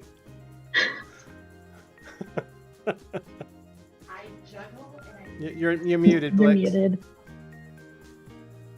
I'm going to set aside my loot for a moment, and I'm going to switch to a tumbling routine with some juggling involved. Very much my mind is with Pandora, though. Get that loot. Get that loot. Do what you got to. Take one for the team. Take two if you have to. Jesus Christ. All right. Anything else downstairs that you're going to juggle? Give me a performance check real quick. You make it public, and we'll get back to Pandora. Performance or acrobatics in this case? You make acrobatics. Exa, do you want me to just message you what my plan is? No. So we don't roll it. No. Oh, make it as embarrassing as I possibly can make it for myself. It's okay. Should have known better. I'm in love with this game right now. All right, Blix, you do well, and the people who were there, a small crowd, are quite entertained by your performance. But back upstairs, thankfully, the people downstairs can't hear what's going on. So yeah, he gets his instrument, his lute, and brings it down to the bed, and he begins playing it. And at the same time, though, he's like taking his shirt off. Do you have a shirt on or armor on, Pandora? No. So you're just fur. Yeah. What? No, you have some stuff on. Purr for him. Okay, maybe I'll have like some just cloth pants. Okay. Yeah. All right. So he kind of matches your attire with his level of attire, and he seems to be pausing and waiting for you to make any indication that he should go further. He's very polite, you notice. Consent's important. Yes. So he's continuing playing his instrument a little bit. Then he pauses. He goes, "More wine? Would that help you relax, perhaps? But not too much." Oh, I'm relaxed. Okay. And I lay down and stretch out on his bed. All right. Yeah. So he kind of matches. he matches your posture, and he kind of slowly but surely like touches your ears and your fur. And he goes, I've never had the opportunity to, honestly, to be with a Tabaxian before. Are there any like half Tabaxians? I've never heard of one before. He says to you. I don't know. I rarely meet other Tabaxi. That is true. I haven't seen that many of your. I guess it'd be more of you in Xerhas, I suppose. Theoretically. I want to find out. He could try to make a half Tabaxi. He's like, well, okay. And by this time, he's gotten up, put his instrument back onto the chest because he didn't want to, to damage it. And so he begins to undress and he kind of expects you to follow suit. Are you going to go along with the whole gist of that? Yep. Okay. So in time, you find yourselves romantically involved. I'll skip over it that way. And later in the, let's say probably an hour and a half later, he's like laying back on the bed, quite comfortable, poured himself another glass of wine. He's quite relaxed. I suppose you're relaxed too. And he says, so your friends are... Oh, my dog's got a bone. He said what? So does Rory. Yes. He goes, are y'all staying much longer? Because I would love to spend some more time with you. And he kind of snuggles up next to you. I am softly purring, and I say, I don't know what our plans are from here. But we might be leaving tomorrow. We might stay a few days. Such as it is. Love is but fleeting moments in time that we must all cherish. And so he kind of like snuggles up next to you, like right where your chest is, but like where your tummy and your chest kind of. So he's like putting his head right there, and allows you to like pet him or scratch his back or whatever. Are you trying to get him to go to sleep or something? What are you trying to do? Yes, I'm trying to put him to sleep. All right. So let's see what happens here. This whole time in my head, you're wearing a Princess Leia-esque 9-piece swimsuit style thing. Just FYI, I know you said pants, but that's not what's happening in my head. No, I'm pantsless at this point. Doesn't Just he the black need to cat. roll a save check against post-coital pass out? He's a bard. They're quite used to entertaining. All right, give me a. So how are you handling this? Because it could either be a deception, or performance, or something else that you can convince me otherwise. That you're trying to make him feel comfortable, relaxed enough to doze off. Yeah, comfortable, relaxed. I mean, we just spent an hour and a half, so I would think he'd be physically tired as well. Yes. And he is substantially smaller than I am, and we've been drinking the same amount, so he is more inebriated than I am. Yes. Let's have you make an athletics check, and he'll make one also, because it's been an exuberant evening. Exuberant. Mm-hmm. And let's see what he gets here. Yeah. So your size, your species does certainly help you have a little more endurance, and he seems to be kind of dozing off, but he's not quite asleep. He continues occasionally, like quietly asking you questions now and then. He's just a little bit more nudge, possibly for him to fall asleep. Back downstairs, Blix. A long amount of time has passed, and your friend has not come back down. You find yourselves back at the table where your friends had been sitting, and they've brought you some more ale. Some people in the bar have bought you a few drinks, if you're so inclined to drink. Oh, I am inclined to drink. All right, and so the owner comes in and goes, Roy, he's quite the promiscuous one. I didn't know Tabaxians were the same way, he says. I stare at him innocently. And he goes, I don't mean to be rude, but we don't see many goblins here. How did you get involved with such a group? Well, it's a long story. First, no. Okay, so then, no. But then it got really interesting because He looks really confused. No. He goes, perhaps a drink. Perhaps a drink, yes. That's a good idea. And he pours you a pitcher. So back to the other group, all the way up in the mansion. What do y'all wish to do? So the three of you in the hallway. It goes west, and it goes east, and there's a door leading outward. So I'm guessing it's dark. You should be able to see. Do I not have you in here? Yeah, you should be able to see. Okay, I might just be in a weird spot. You can't see anything? You cannot use this action. The game is currently paused. Oh, okay, yeah, no, I'm in this corner, so I can see if I move around. Okay. Yeah, Sorry. So... You see a long hallway going west and east, doors intermittently throughout it. Did I leave some doors up by accident? No, I did not. And you see what appears to be some stairs leading upward too.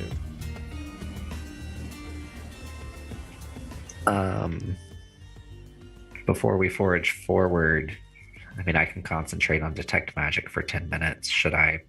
I think you've already been doing that. Yeah, you have. The whole place radiates a magic, a conjuration magic. Okay. So I'll keep that up and ask the party where. Actually, could I do like an intelligence check to see if I can remember the incantation that opened the door to begin with? Yeah, give me an intelligence check.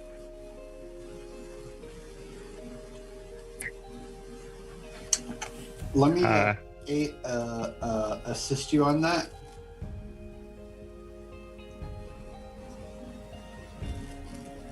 Thank you, please. Uh, Sorry, I meant to ask if that should be public. You're fine. Oh, snap. Yes, you do remember the incantation that opened the door. I'll let the group know. I'll scribble it down real quick so I don't forget. And then I'll let the group know that I remember the incantation. I don't know if it'll work without the book. I can try it now, or we can look around. Well, let's try it now. Because if there's anything dangerous in here, then we might want to come back with our friends. Yeah. I think that's a sound idea. So I'll go kind of over here towards the door. Okay. If anyone wants to stand back, feel free. Actually, I'm going to do it from here. And I will begin Why are the you incantation. standing next to me? No, I'm kidding. So you're trying to open the double doors, you said? So I'm going to recite the same incantation and see if the doors open All back right. up. So yeah, you go through the whole incantation, and then the command word that opened the doors was scepter. You do that, then the doors don't budge heading out. Okay. No, it was the incantation that the guy said that he remembered. That's not what I rolled for, but I would like to roll for that too. Okay. Yes, you can try that if you like. But he didn't finish it. But go ahead. Oh, he didn't finish it? No. Okay. He got nearly done. How hard can it be? The creature that attacked him interrupted his concentration, and the spell dropped. Okay. That you could guess at the last words. Maybe. We'll see. That could be another. Would you mind helping again, Raph? I don't mind. I mean, magic, the study of magic is my life, so. Oh, snap. Yeah, you remember exactly what the incantation was, but the parts that he had completed. But the last bit seems to be the most important part to keep the doors open, because you try to recite what you had heard, the doors don't budge. But you do see markings on the door. Ooh. Can I read those? Can we read those markings? Yeah, so you move to the door. Silently to ourselves.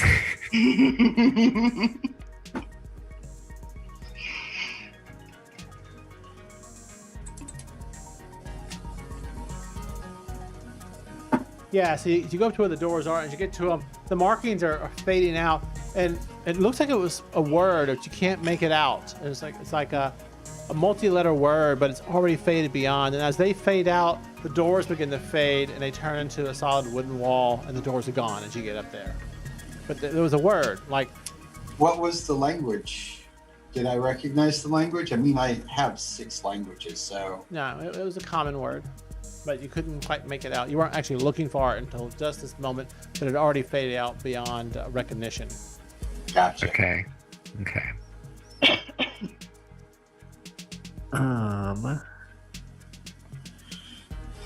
Could I?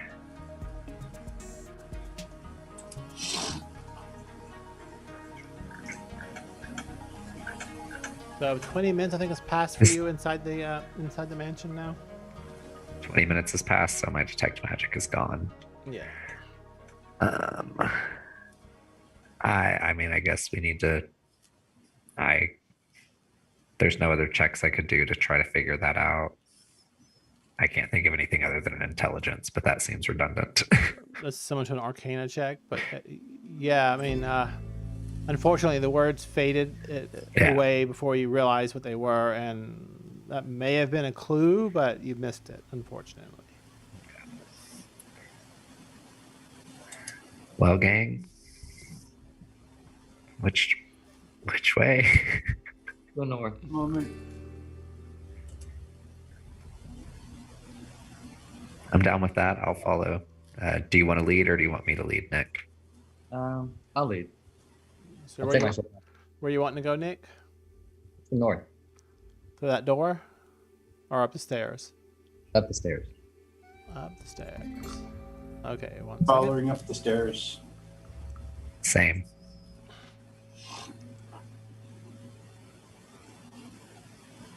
Hang tight for a second, please.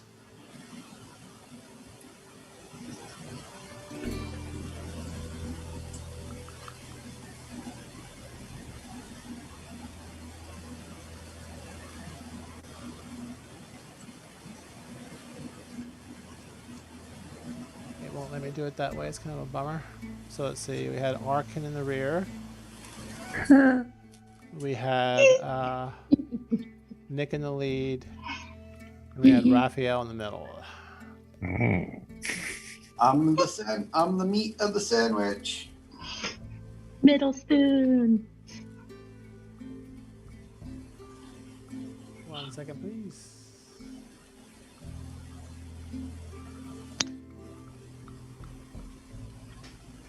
So the land on top of the stairs is, as you go up, Nick, you see what appears to be a suit of armor at the very top of the stairs. It's holding a long sword that's pointed downward, and it sits upon a wooden stand in front of a large window looking outward. It's obviously decorative to you as you can look at it as you're making your way up. Although the helmet and the sword itself look to be genuine items of good quality.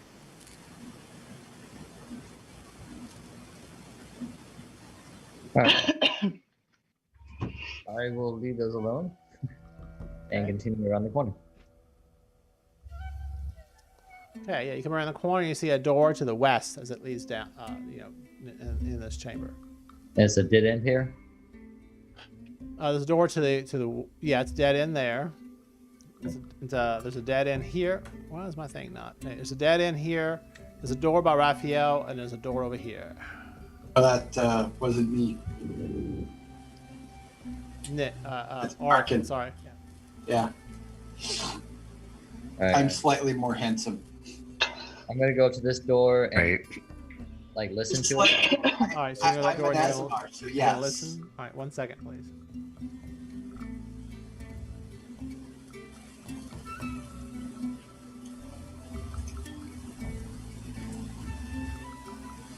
Yeah, so you kind of put you up against the door. Give me a perception check, blind, please.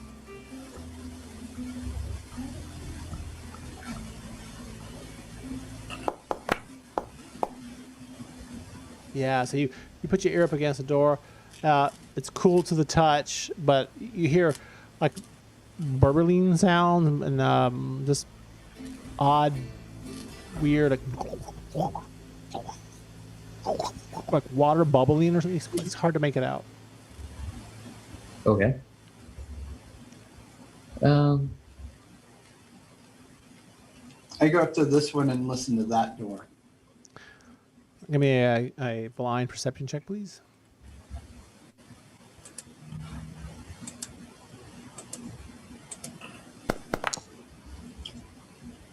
It's deathly quiet on the other side. You hear nothing. All right. I motion to the group that I hear something. I motion like bubbling up. So he's like pointing to his ear and goes like this. You're not sure exactly what that is. Booby heads? I don't know.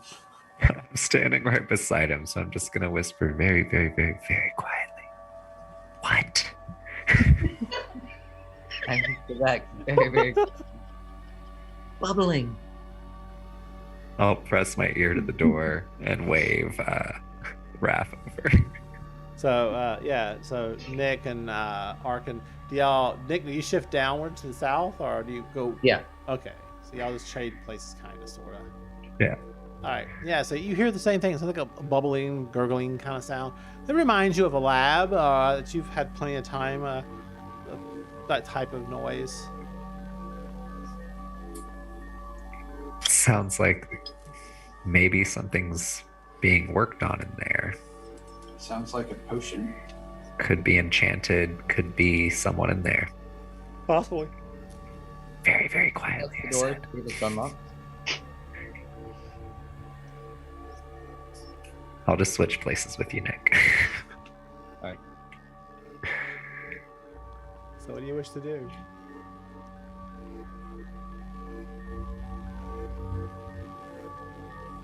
Jiggle, jiggle, jiggle. The doorknob.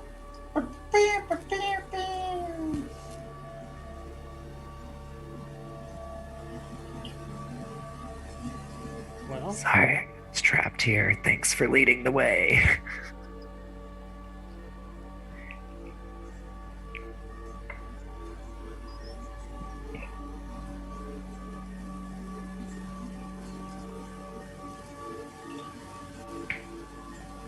I don't like that face Hex is making. I'm just waiting for you to make a decision. Yes, I want to test the door to see if it's locked. Oh, I hear that. Okay. No, it's not. It goes, and the handle twists like a regular doorknob on a door. All right. I want to slowly push it open and kind of peer inside. All right. It goes, opens up a little bit, opens up into a chamber beyond. As you peer inside, you see this room is taken by a long wooden table to the north of where you're looking in. It's covered with all types of glass vessels and beakers and books. There are cabinets behind it lined with glass doors lined with walls that contain all manner of specimens, preserved specimens of formaldehyde, if you will. Just below the ceiling in the middle of the room, colorful globes circle each other in an intricate dance up above the ceiling, And the far wall is almost completely covered with a map of the night sky with a golden sunburst in the center above a closed door. That's on the west side of the room. The gurgling sound is actually coming from the globes that are floating up above in a circular pattern, like a sun and planets orbiting each other. And you can see the light is like coming from a fluid. The fluid is like liquid mercury going. That's where the beaker bubbling sounds coming from as they float above and illuminate this room. Right. There's no creatures or anything like that in here? No, there's nothing beyond that in this room. There's another door On the other side? on the other side. All right. You see the cabinets have all types of books and instruments and things of that sort on. Okay. The door, did it creak when I opened it up, or was it quiet? It's fairly quiet. All right. I want to slowly close the door again, Alright. and then motion to go check out the other door I will follow. over here. Okay. Who opens the door? I will open the door since I'm already there. All right. You open the door, and you see a hallway leading to the east of you. Again, most of the structure here is of a fine wrought wood, a honey kind of deep glow to the wood. It's been finely polished and maintained. You can imagine like an over-the-top hunting lodge almost, and how well the wood is preserved here and protected. You see a door to the south also, and another door to the east. So I'm going to listen at the door I'm at right now. Door to the south? Uh-huh. Okay.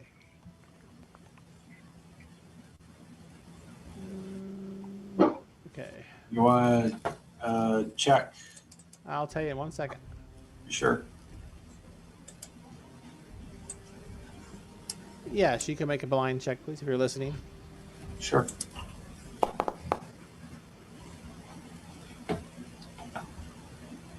Yeah, it's quiet, but you do hear like a crackling noise of some sort.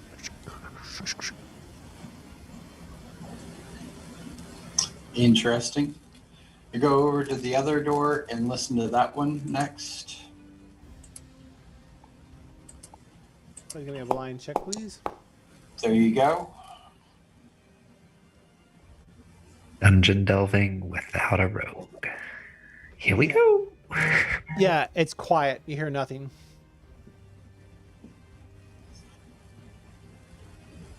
I motion to Nick, or turn to Nick and go, hey, this one's completely quiet. That one there to the south is, there's a little bit of noise in that one, so I'm going to open up this one that's quiet first. I nod. I'll give a thumbs up. You open the door. I open the door. All right. The door opens to what you see is a chair directly to the from your angle to the east of you. It's a well-appointed wooden chair with plush fabric and things of that sort worked into the chair. It's an airy bedroom of some sort. A canopied bed with rich scarlet curtains occupy one of the corners of the room. To the southwest of this room, a jug and a wash basin stand on top of a chest of drawers, and a fluffy black cat is napping on the scarlet easy chair, which he's supposed to be over here. Sorry, wrong location for him. The wall is covered with a large painting of a gold dragon perched heroically on a mountaintop. And you see another exit to the east of here. It's actually French-style doors, and there's a purplish, luminous glow coming from the outside into this chamber, giving it a weird, airy, purplish, like rotating lights are making their way across the room. And the golden dragon has intricate designs in it, with obviously if they've worked into the paint in itself flakes of gold, because they occasionally like reflect bits of the purple light, and they jag out in different angles as the light rolls from the door across the room. Everything in here is a fine design. The bedding, the curtains around the bed itself are of high quality.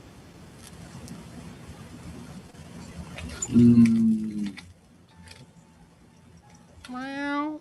You hear the cat say, and it drops off the chair and moves over towards you. I scratch the kitty. You bend down and scratch it, and it rubs against your hand and up against your leg, and it licks your hand a little bit, and it kind of looks at you. Meow. What are you doing in here, little one? Don't know whether it's a male or female. It sits down, and it's this one here. Let me see. It's got a big bull like cat head. It's probably a male. And it licks paws a little bit, looks between your legs down the hallway, and then darts between your legs and goes down the hallway towards Arkin. Arkin, you see your companion like bending down and is talking to what appears to be like a cat, and then suddenly it kind of like cats do, it darts between his legs and comes, shuffling up to you, and kind of looks at you and goes meow. As that happens, Owly will shuffle to my head, probably. I submit the cat looks like this. I'm kidding. So Owly will jump to my head, because he'll be scared of the cat. Sure. And could I do like an Arcana check to see if this is maybe a familiar? You can try. Would you mind giving me an assist? Sure. And how should I roll it? Open? No, blind, I'm sorry. Blind.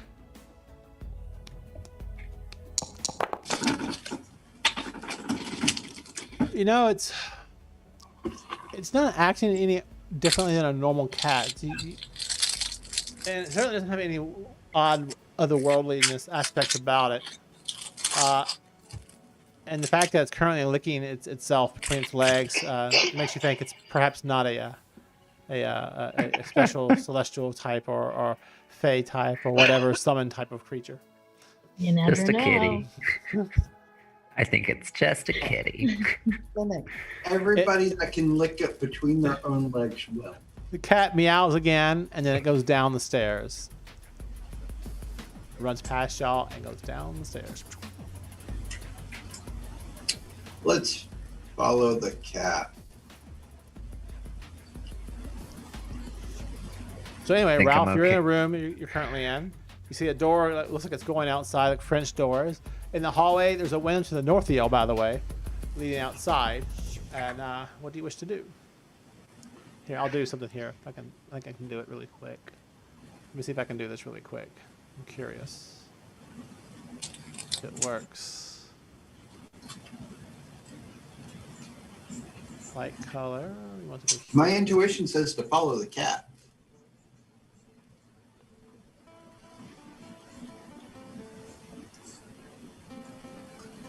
Sounds legit. I wish I'm good at this. But Hexa may be about to give us a clue. Not quite what I wanted, but it works. It needs to be.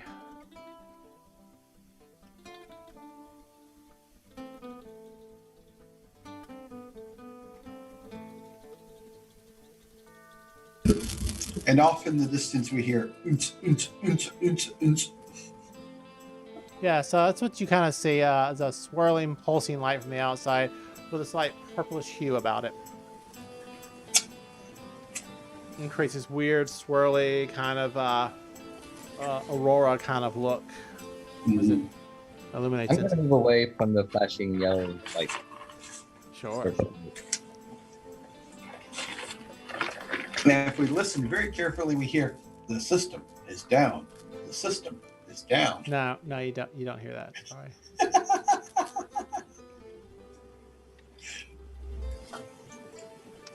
Well, anyway, what do y'all do at this point?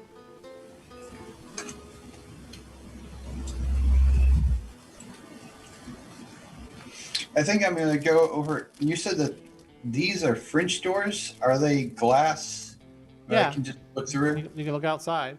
Outside, you see what appears to be like a balcony, and there's this weird, like, all about a good 20, 30 feet away from the structure itself.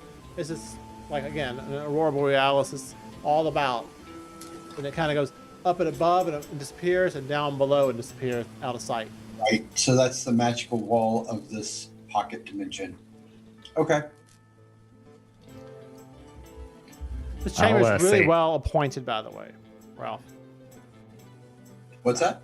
Like I said, again, this chamber looks really nice and well appointed. You got the chest drawer with the wash basin, a nice chair off to the north, and a comfortable looking bed in this chamber. Okay. So while you're making that decision, let's go back to where Pandora is. All right, Pandora. Can I declare one thing before we do that? Yes. I'm just going to ask the group, do y'all want me to start detect magic now that we have several rooms that we could explore that we know are semi-safe? We should search for inhabitants first. I'm sure that everything is or keep searching magic for you right now. Well, but I'll detect specific things. Okay. So yes, the whole world will appear magic to me. But anyways, okay, sorry, that was more than I thought. Sorry, Hexa. You're fine. All right. So, Pandora, give me a performance check. You can make it public, and the DC to get him to go to sleep is going to be an 18 or higher.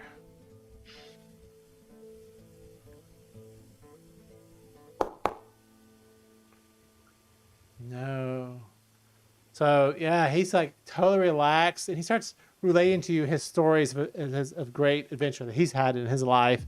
A lot of them always seem to end with an exploit or this particular maiden who was suffering great tragedies. I brought happiness to her. And then he is the worst. I just continue sugar. I just continue purring and lightly running my nails up and down his torso. I'll give you one more check. But she's. Do you have any inspiration you haven't used? Oh, do I get inspiration for adding my journal entry for last week? You do. I would like to use that. So you have advantage on this roll. 18 or higher.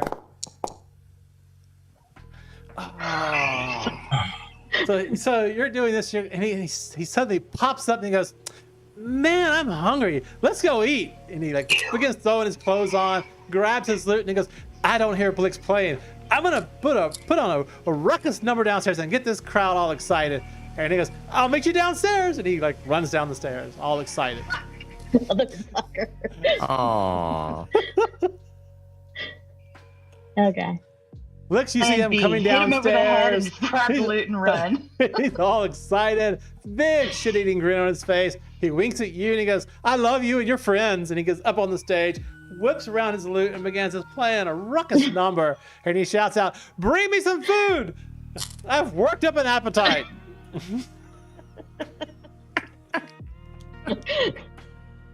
What do y'all wish to do at this point?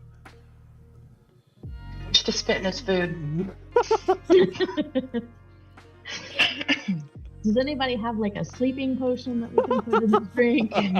It's just you and Blix, so. Your friends have been gone for over an hour now, Blix. Pandora, of course, was self-involved upstairs. I suppose she's happy or a bit disappointed, but happy. I mean, it wasn't a bad encounter, I would say. I interrupt his performance to say, "What is it going to take to get that loot from you?" And he goes, "Oh, Blix, you have one of my precious items, but this one here was gifted to me from a very special friend. It is bonded with me. I would never give this up." I'm sure Ever? Not for anything? No. All right, I'm going to have to kill him. Yeah, that's what I was He goes, "Kill me for this?" He seems shocked, but not surprised. Yeah, so I'll catch up with you later. You Enjoy this show. It's important that you enjoy this performance. Your last performance on Earth. All right. Great 24 All hours. right, we're gonna take him outside, Blix. Yeah, we're going to take him outside. All right. What do y'all wish to do? Hey, Rory, could we talk to you for a minute? Just out here in the back? He kind of looks at you and he goes, I failed once for your tricks. I shall not fall again. That would be shame on me. So, no. Is there any place around here, and I'm asking Rory this, that sells any kind of herbs or concoctions that might help me if I'm having trouble sleeping at night? He raises an eyebrow and he goes, well, there's plenty of elixirs of alcohol behind the bar there that will help you sleep comfortably at night. And you do know I'm more than capable of making a maiden quite sleepy herself after a strenuous evening. Yeah, you keep telling me that, but I ain't seen nothing yet. He then This gets is your shot, Blix. he just goes into his music at this point, playing it quite loud. You would have to really raise your voice to get over his volume is playing. Okay, Pandora. Obviously, he's trying to to sound y'all out at this point. Has Pandora come down? Oh yeah, I presume you did come down, right? Yeah. Yeah, let's go. And if she follows me outside, then I say, I think we should go catch up with the others, and we should loop back here when he's less on guard, club him over the head, steal the fucking loot. I'm down. But first let's go get everybody. Sounds good. Okay, so y'all make y'all's way up to the Abbey, and when you walk in, you're surprised at how clean it is, but you see what appear to be a couple people at the Abbey having quite an agitated conversation up where the altar was. A short man you had never seen before, with glasses on, and he's like slightly, very animated, and you can see he's got some scratch marks on him and stuff, something like clawed him or something, and he's pointing back towards the chambers, and the sisters are like, well, I don't want to tell you, I don't know how that works or anything, but you could possibly go back into it. I mean, he goes, I don't want to get trapped in there. And so that's the conversation going on as y'all come walking in. I walk up to Hi. him and say, They all what stop seems talking to be the and problem? turn looking at you, and the sister goes, oh, that's their friends, perhaps. And he goes, perhaps some of your friends went into an extra dimensional space that I was in, and I got attacked when I came out from a statue that I had. I don't know, it was kind of odd, but it interrupted my spell to keep the chambers open, and they're now inside, and I can't enter it again, unfortunately. Why not? I can't risk it, but we're here. Risk what? Are they stuck in there? I think so.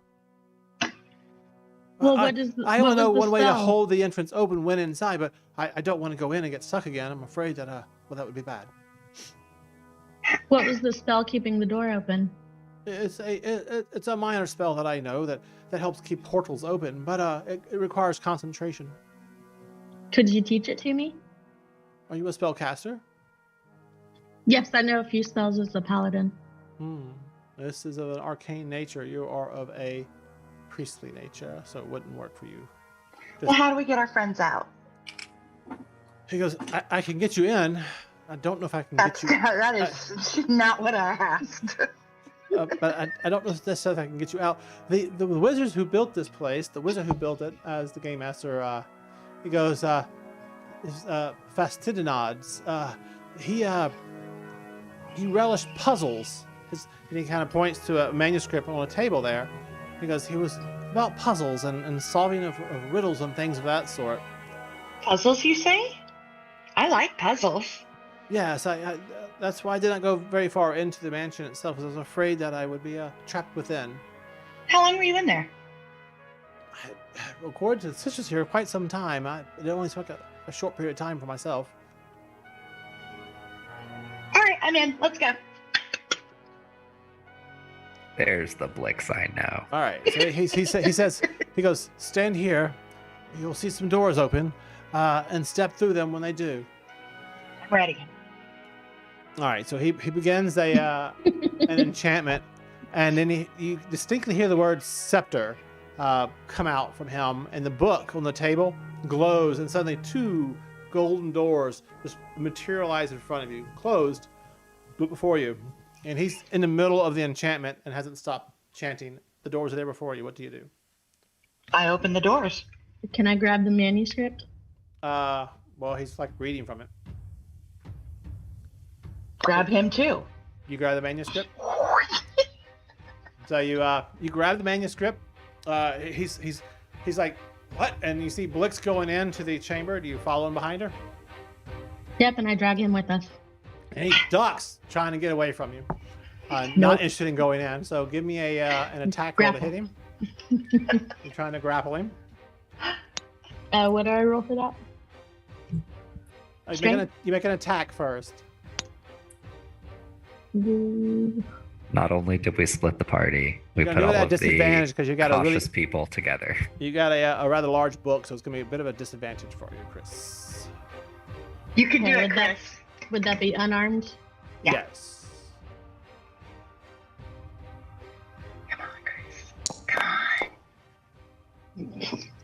on. Yeah, no, you don't grab him. He ducks behind. You see the doors beginning to close with Blix. Second attack. You see the doors beginning to close with Blix on the other side. They're closing rapidly. You don't think you'll have enough time for a second attack. You either go, or you stay outside. One of the two. Andy! I go in. All right. You jump in, and the 2 doors suddenly seal behind you, and your eyes are like blinded for a moment, and you hear some noise and some conversations upstairs, talking. You think you recognize Arkan's voice, but you're not sure. Y'all hear? You know what you hear is I can cast ritual casting. Y'all hear downstairs, Arkan. You hear some voices, and you hear a distinct "Bandy, Bandy," and then you hear a vroom, and a clatter and a clang as some noise downstairs, and then the bright light fades. That's coming up the stairs. It goes back to normal illumination. Y'all see before you the stairs heading up, and as you glance back around behind you, the doors are gone, and there's a wooden panel wall there now. I guess we should follow the voices. Yeah. I go carelessly up the stairs, calling out for my friends.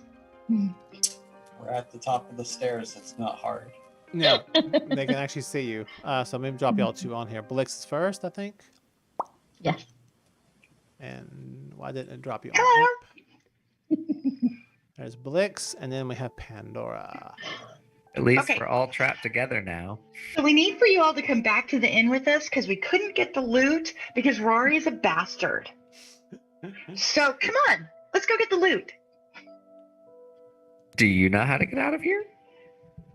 Wait, No. y'all haven't found it yet? Found what? No way out. No. What the hell have y'all been doing? I've been working my ass off trying to get this loot. You've been fucking your ass off. You don't know that, Raph. You cannot know that. No, you don't. That's for sure. I will say I caught the first part of his spell to hold the door open, but I lost the last word. He's a slippery little fucker, isn't he? Something attacked him as he was leaving. He said it was a statue, which seemed kind of weird, but the last word he said when he opened it for us was scepter. I would try to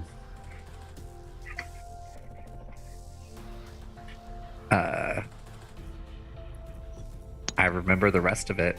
I could try adding that as the last word. Yeah, you But try we have that. to go back by the door. I'll just save you some time. You try that. It does not work. Thank you. Okay. He said something about puzzles, so let's find and solve the puzzles, get the fuck out of here, and then, by the way, get me that loot. You get us out of here and I'll assist you. Yes! Okay. Where do we go first?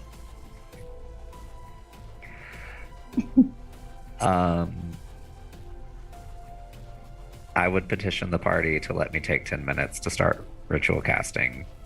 You already did that, though. Oh, I did, yeah. Yeah. So we've got 10 minutes and we have several rooms we have not looked at. I recommend we look at those real quick while I have Detect Magic up. You want me to go stealth my tiny ass around to try to scope out what we got going on here? Yes, please. Yeah, we've All looked at these areas. We'll explain where we've already looked. Yeah. All right. I'm going to open this door in front of me, the one with the slight note rustling in it, I guess. I don't even see you on the map. You must be around the corner. Yep. Yes, he is. You hear a door opening up to the northeast of you. You open this room up here. I'm going to look at my key so I can read the description to you. Hooray. Kira has arrived home. It's a strange door. Each corner of this pleasant parlor has an armchair and a reading table piled high with various books on it. A cherry fire blooms in the fireplace, making that crackling noise you heard. A pair of swords sits in a rack above the fireplace, glowing a slight yellowish red color as the fire sparks across them. And heads of various animals are mounted on the walls. Lions, things of that sort, and other wild beasts. That's what you see, Ralph. Okay. You didn't actually open up the door, though. I did. I don't see it. Oh, it's over here. Oh, hang on. There we go. There you go. Did I detect anything? Everybody else sees Ralph and Arkin go around the corner and disappear. So, Nick, where have you not explored? The door downstairs. You're not in the room. Nick, where have you not explored? We have only explored like up these stairs, checked out this laboratory room, and then down the hallway. You didn't actually go in the laboratory room. Y'all just kind of looked in.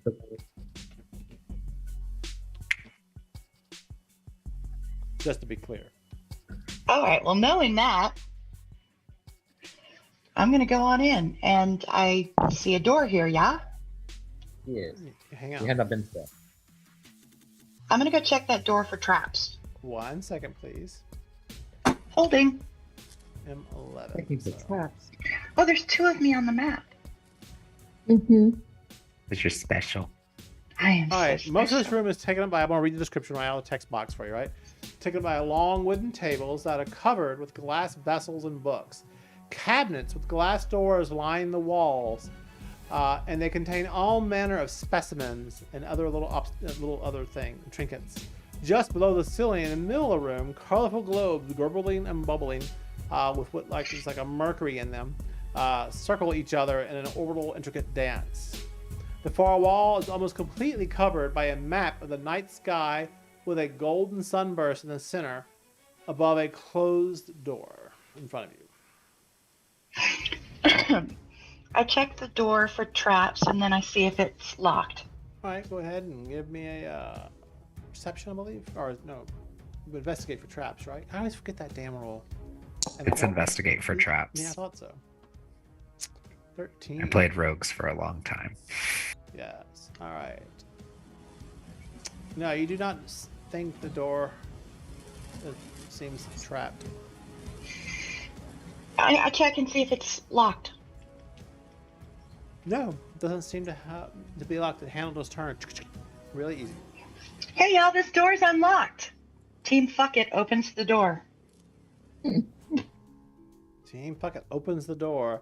The door opens into a dark, open space, offering a view of the starry firmament of the night sky.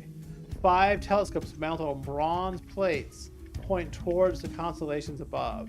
In the middle of the space, a 1-foot diameter sphere of clear crystal sits in a circular brass stand. So it's basically a grassy knoll on a moonless night.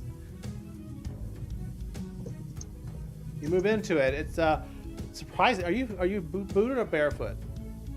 I'm booted. You're booted. Yeah. There's a thick, springy turf beneath your feet that compresses, but as your feet move away, it kind of goes back up to its shape. I think I want to stay here. It's a gorgeous evening. You hear off in the distance, the slight murmur of crickets and other creatures in the distance, but nothing overtly disturbing. And it just it's obviously a large vista beyond what you're seeing with the telescopes. You don't see any walls, even though the map shows walls. You don't see walls. All right. I gotta go find Raphael and Arkin because they would love this shit. I'm pretty certain you just Yeah. found the puzzle. Yeah. Nick, go check that shit out. Blix, go check that shit out. Oh, Pandora number 2, go check that shit out. There's 2 Pandoras and 2 Blixes here. Are there? Oh, that's weird. Let me get that. I guess they popped in eventually because I know I dropped them, but they never popped in. Hey, Arkin, Raphael, I found the night sky. Such a beautiful study. No, it's there's grass and long, looky, glassy thingies, and it's night, and it's a grassy knoll, but not like in a creepy way. Oh, I do love a knoll.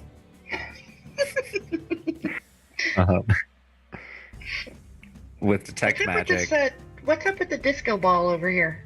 We've got light effects. That's the outside, and it has a glowy, purplish aurora effect from the sky, which is just like a continuous blur out beyond this pocket dimension. It's fascinating to you. I would say to Blix, let's check it out. But first, I would like to do a very quick survey. Do I notice any magic beyond the fact that this whole world is magic? So you're looking in this current in room this you're in? room. Okay, Yeah. 1 second. And in the center, my radius should hit the whole room. But as soon as we check these rooms, let's go to that room and check it out.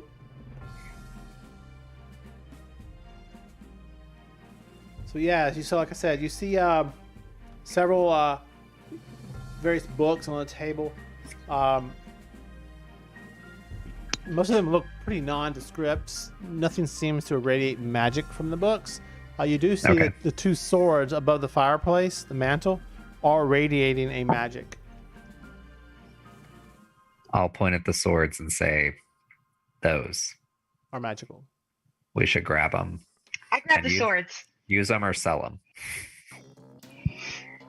And then without grabbing them, I'll just walk to that bedroom. So you go step out and go to the bedroom. While that's occurring, Blix, you go to grab the swords? Yeah, I'm gonna grab at least one of the swords. All right. Raphael, do you want to grab the other sword? I'll grab the other sword. Oh. The 2 swords, as you reach for them, suddenly yank away from you and become animated and start dancing about. And I need both of you. I like dancing swords. We go to the combat tracker. Roll your initiatives. I like them less now. Sorry, I left the room, y'all.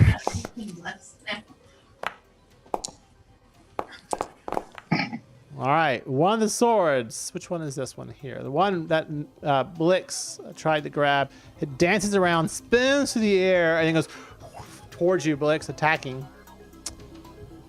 Let's see here.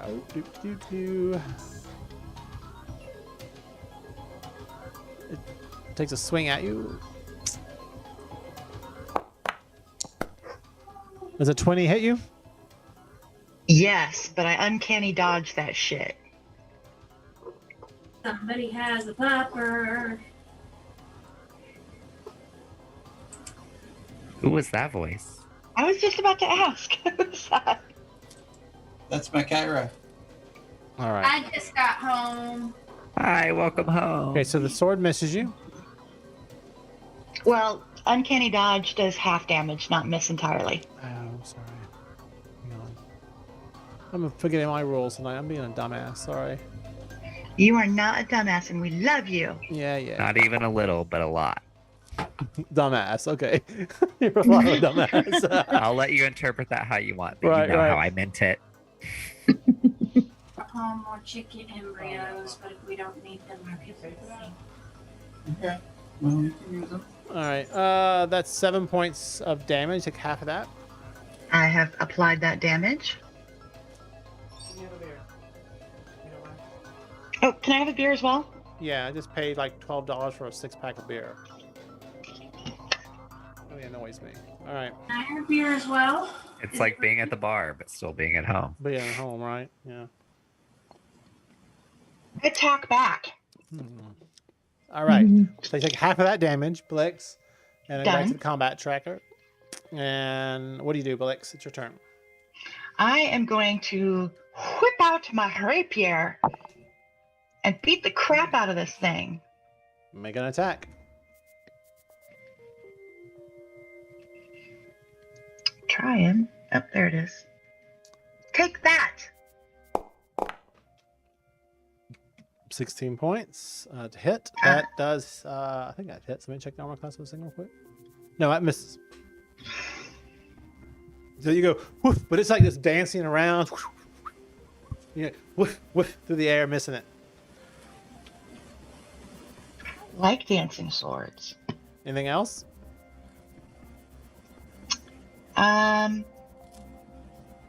Yes, I'm going to pop, pop, pop, pop, pop, pop, pop, pop, pop, pop. I'm going to get better at my character. Yes, I am going to fancy footwork away without an attack of opportunity to here. Okay. All right, the other flying sword attacks Ralph.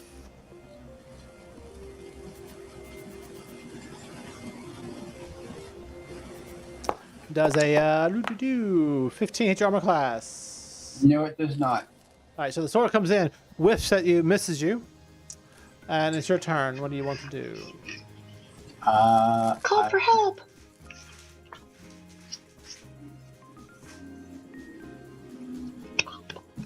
I will.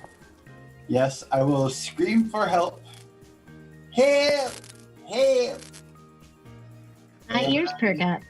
Yeah, upon hearing that, I am going to try smacking it back with my quarterstaff.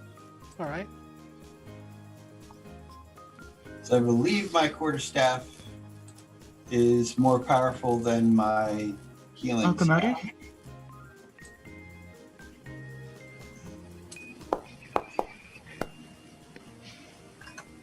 Oh my god, we're killing it tonight. In a bad way. Our last battle wasn't so hot either, if you remember. All right, 13. No, that misses. Whew. Hard night tonight. All right. Pandora, Raphael, Pandora, and Arkin. You hear sounds of combat coming back from where Blix and Raphael were. I go dashing over. Oh, yeah, roll me an initiative, please. I'll start running as I see Pandora. I'll go in behind her. All right. Roll initiative, please. Yes. All right. Ooh. All right, back to top of the round. And what do we do here? Flying sword will attack. So it just floats confidently like a warrior who can't be harmed. And it goes to attack you. Blix. I miss my automated stuff. It makes my job as DM much easier. 21 versus your armor class is a hit. Yep. I use my reaction to uncanny dodge once per turn. Okay. 7 points of damage again. Half that. So that takes 3. Yeah. And that's Blix. That's flying sword. We're now on Blix. What do you do? I dance on into here and attack with my rapier. Okay. Come on. Give me a good roll, damn it. 22 to hit. 22. It's a hit.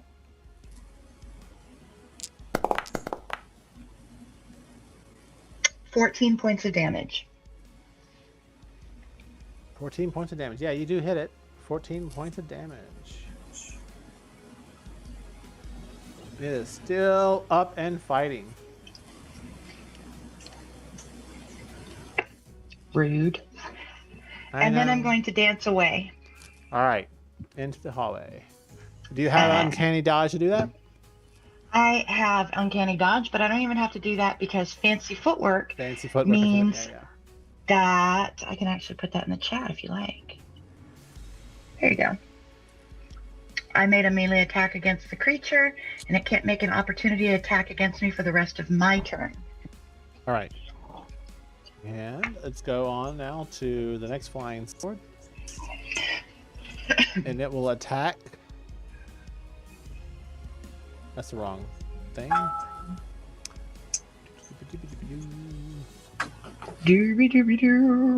know. Sorry. Trust Blix to get y'all into some good situations.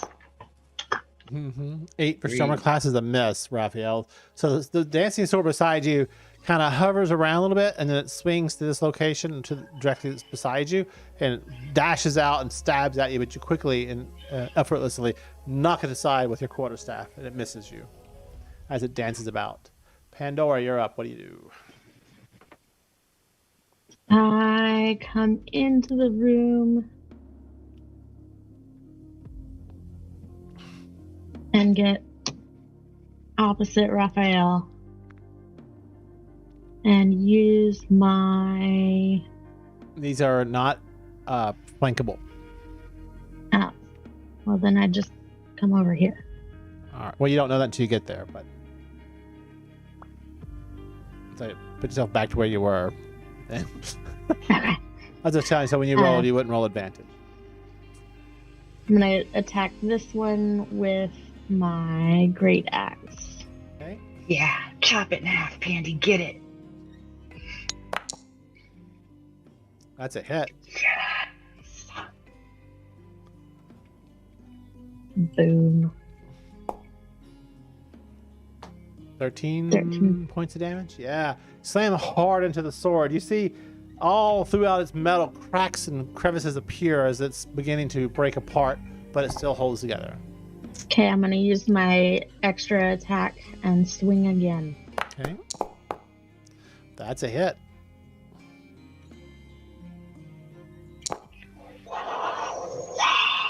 For another 7. Okay. Can you give me a dexterity saving throw, please? As it builds. Raphael, you too. Make a dexterity saving throw. Okay. Arkin, get Nick! Free action. That's a failure. Oh, fuck me. What'd you get, Ralph? You want blind or public? Public. It's a save. Okay. All right. Oh shit. And it is a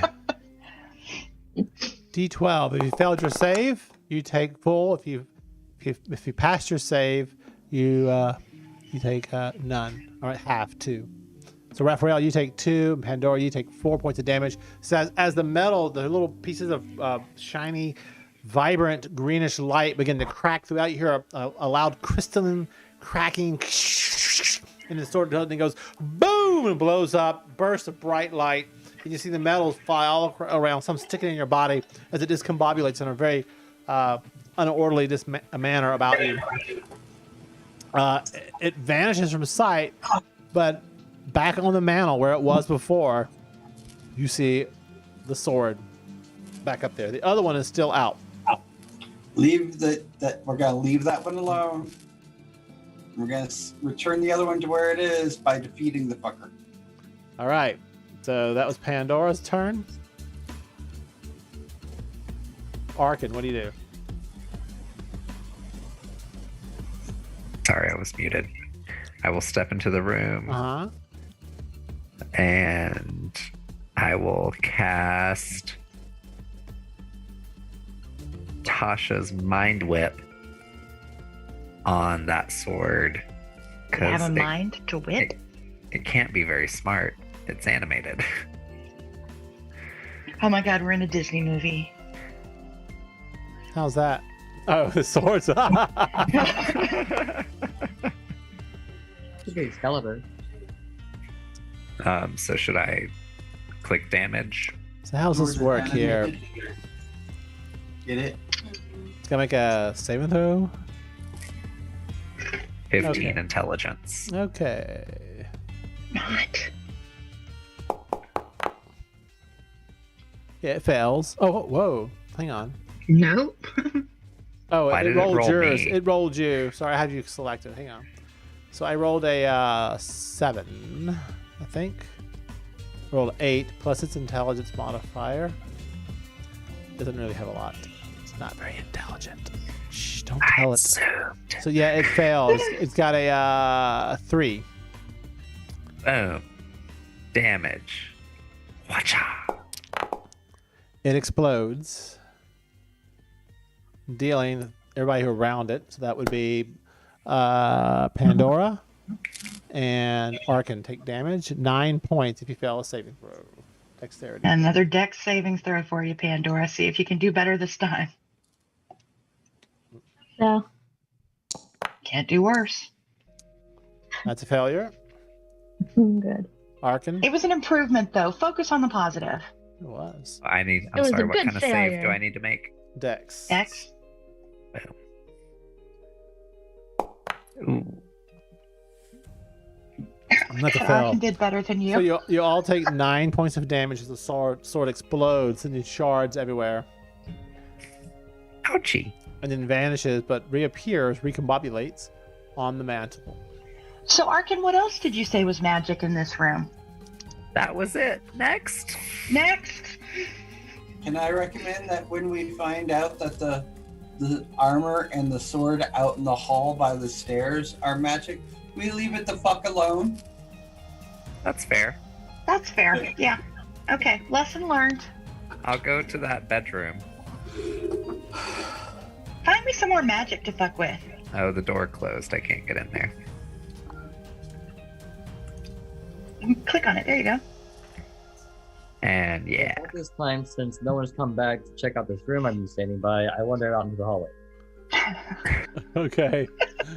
Yeah. Is there anything magic in this room? Well, the bed radiates a slight magic. It's like an alteration magic. Okay, that's probably just to make it comfortable. Yeah, I'm gonna get in bed. Jump in the bed. It's extremely comfortable. You do note, though, Arkin, just because you're an observant individual and highly intelligent, there is no dust here. These rooms have been clean. Like somebody's maintaining and dusting and keeping the place clean. I'll point out to the group that there's a lack of dust, which means this is being maintained either magically or by someone. The bed, Blix, was very, very comfortable. It was the absolute perfect temperature. It was inviting. It just felt so good. Pandora, you gotta try this bed. Matter of I want to go fact, see what's outside. it's so comfortable. I need you to make a. I'm gonna get back in bed. joking. You're fine. So comfortable, make a check. So there was nothing else that I noticed magical in the room, No, just the bed. Pandora, you step outside into the balcony. As I described before, there's like an aurora borealis that's kind of swirling all about, and it pulses and moves. Flashes of Look purple, on and you. pink, and fuchsia kind of swirl through the clouds and the land all about you. But it It's encompasses shiny. it.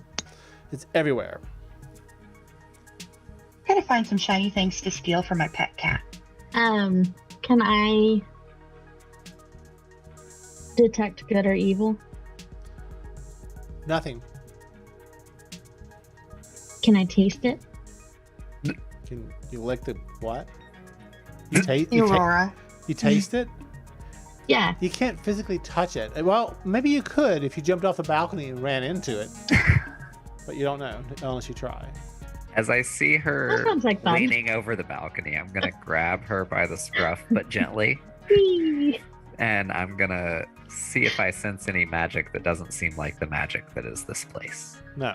Well, she has magic on her, but Yeah. that's it. Or magic that I've, not identified before. Get back In which in case, bed. I'm just going to kind of grab Pandora and say, we have to find Nick. Are you Bad kitty. scruffing me? I'm scruffing you. Bad kitty. I'm Okay, scruffing let's do- Pandora as a tiny little human, frail little human, and pulling her out the door towards. So you've probably got about 3 minutes left on your spell. 4 minutes left on Okay. your spell. Okay, So right let's here, go and I'm back gonna in. tell everyone, y'all, I can detect shit for 3 more minutes. Anything you want me to look at? Go look at the grassy knoll. Okay. I'm So going the down. armor suit outside is not magical. Do you go into the grassy knoll? Through the lab? Well, Hang on. do I detect anything in the lab I'm first? looking right now. Hang on.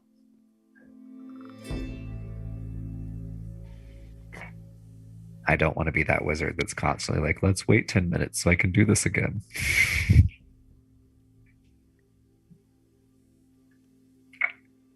So yeah, you see, like I said, you see the beakers up. No, nothing seems to radiate on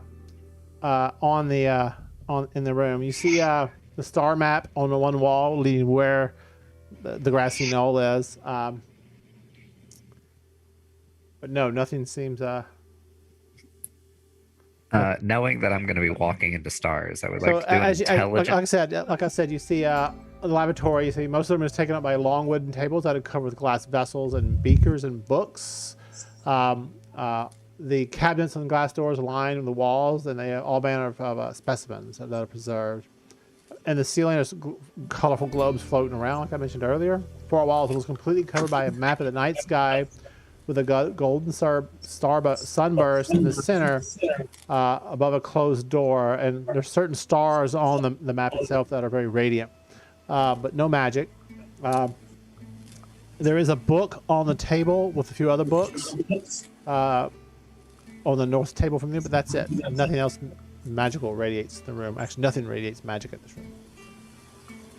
I would like to look at the star pattern and maybe do an intelligence check to see if I see any patterns or anything that stands out. Most of the stars on this map are the sunburst is in the center. Most of the stars are as mere dots or small circles. But give me you recognize it. But 5 of the most prominent stars are rendered in a blazing silver sun. It's like they're like the suns with planets orbiting like that. Those are the 5 brightest stars on the map that you can see. But everything else is like a regular constellation with a sunburst in the middle, 5 individual stars glowing about on this colorful constellation in this room here. I'll take note of those 5 stars and just kind of compare them to what I know of the night sky, and you don't recognize the stars from Wildemount. Okay. And I'll move into the grassy knoll. So this room opens up to a dark space, up onto a grassy knoll, a starry firmament of the night sky. There's 5 telescopes mounted on bronze plates pointing towards the constellations above, in no particular order. In the middle of the space, a 1-foot diameter sphere. In the middle of the space, a 1-foot diameter sphere of clear crystal sits in a circular brass stand.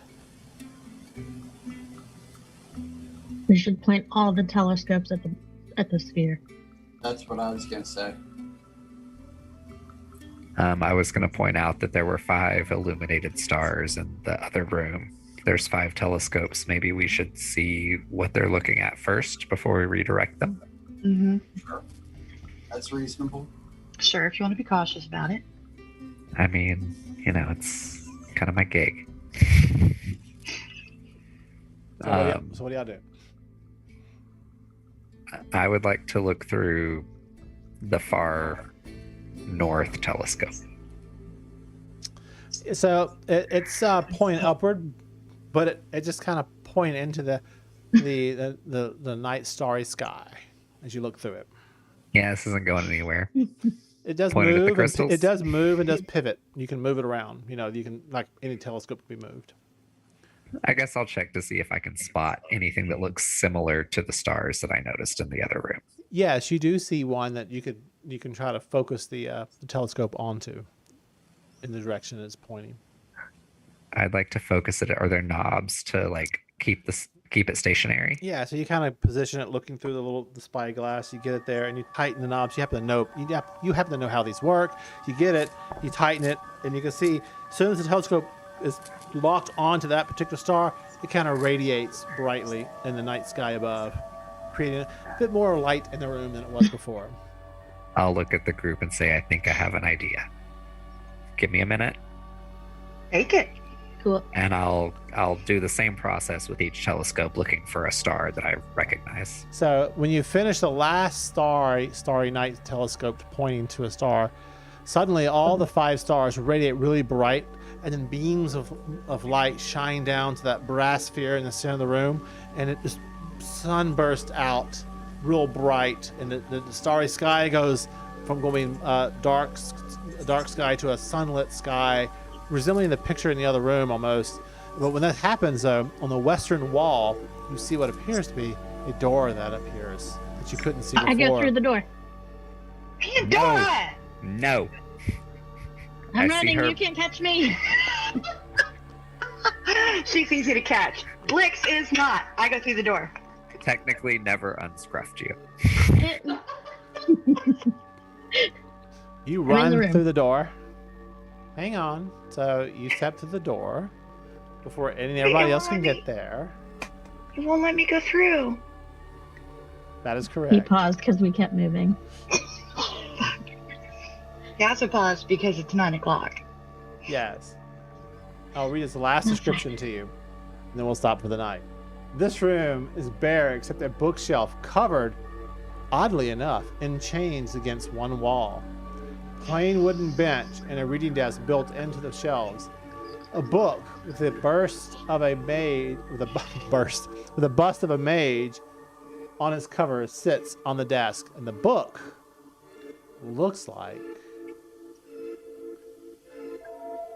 this. Now you're trapped in there, Pandora. Just say one of us. Are you able to see the book? Mm-mm. You're not? Mm-mm. Nope. Can I show this to you? Should be I able think to it might be because we're Yeah, paused. pause the game. No, it shouldn't matter. Oh, I know what it is. I need to do. Yeah, that won't work. Can Put in I? the chat. Yeah, Facebook chat. I'm gonna have to, I guess. There it goes. Can you Okay. I see a book now. That's what it looks like. Oh. And He looks that's angry. that is where we pause for the night. All right. I'm rubbing off on you, Pandora, and it's not a good thing. No. Wait, did the door close behind me? No, Okay. you can actually see it That's on the good. other side. All right, and Blix, you can see beyond. I just pause the game. You can't actually go in the room. Okay. Again, one more time. The room is bare except for a bookshelf, oddly covered in chains against one wall. A plain wooden bench and a reading desk built into the shelves. A book with a bust of a mage on its cover sits on the desk. And that's where we'll stop for the night. All right. Thank you. Good game tonight, y'all. Fun game, everyone. Yes. Glad y'all enjoyed. Except I didn't get the loot. Yet. Yeah. There's always time. You couldn't We'll kill loot that the fucker. loot. What was that, Raphael? You couldn't loot the loot.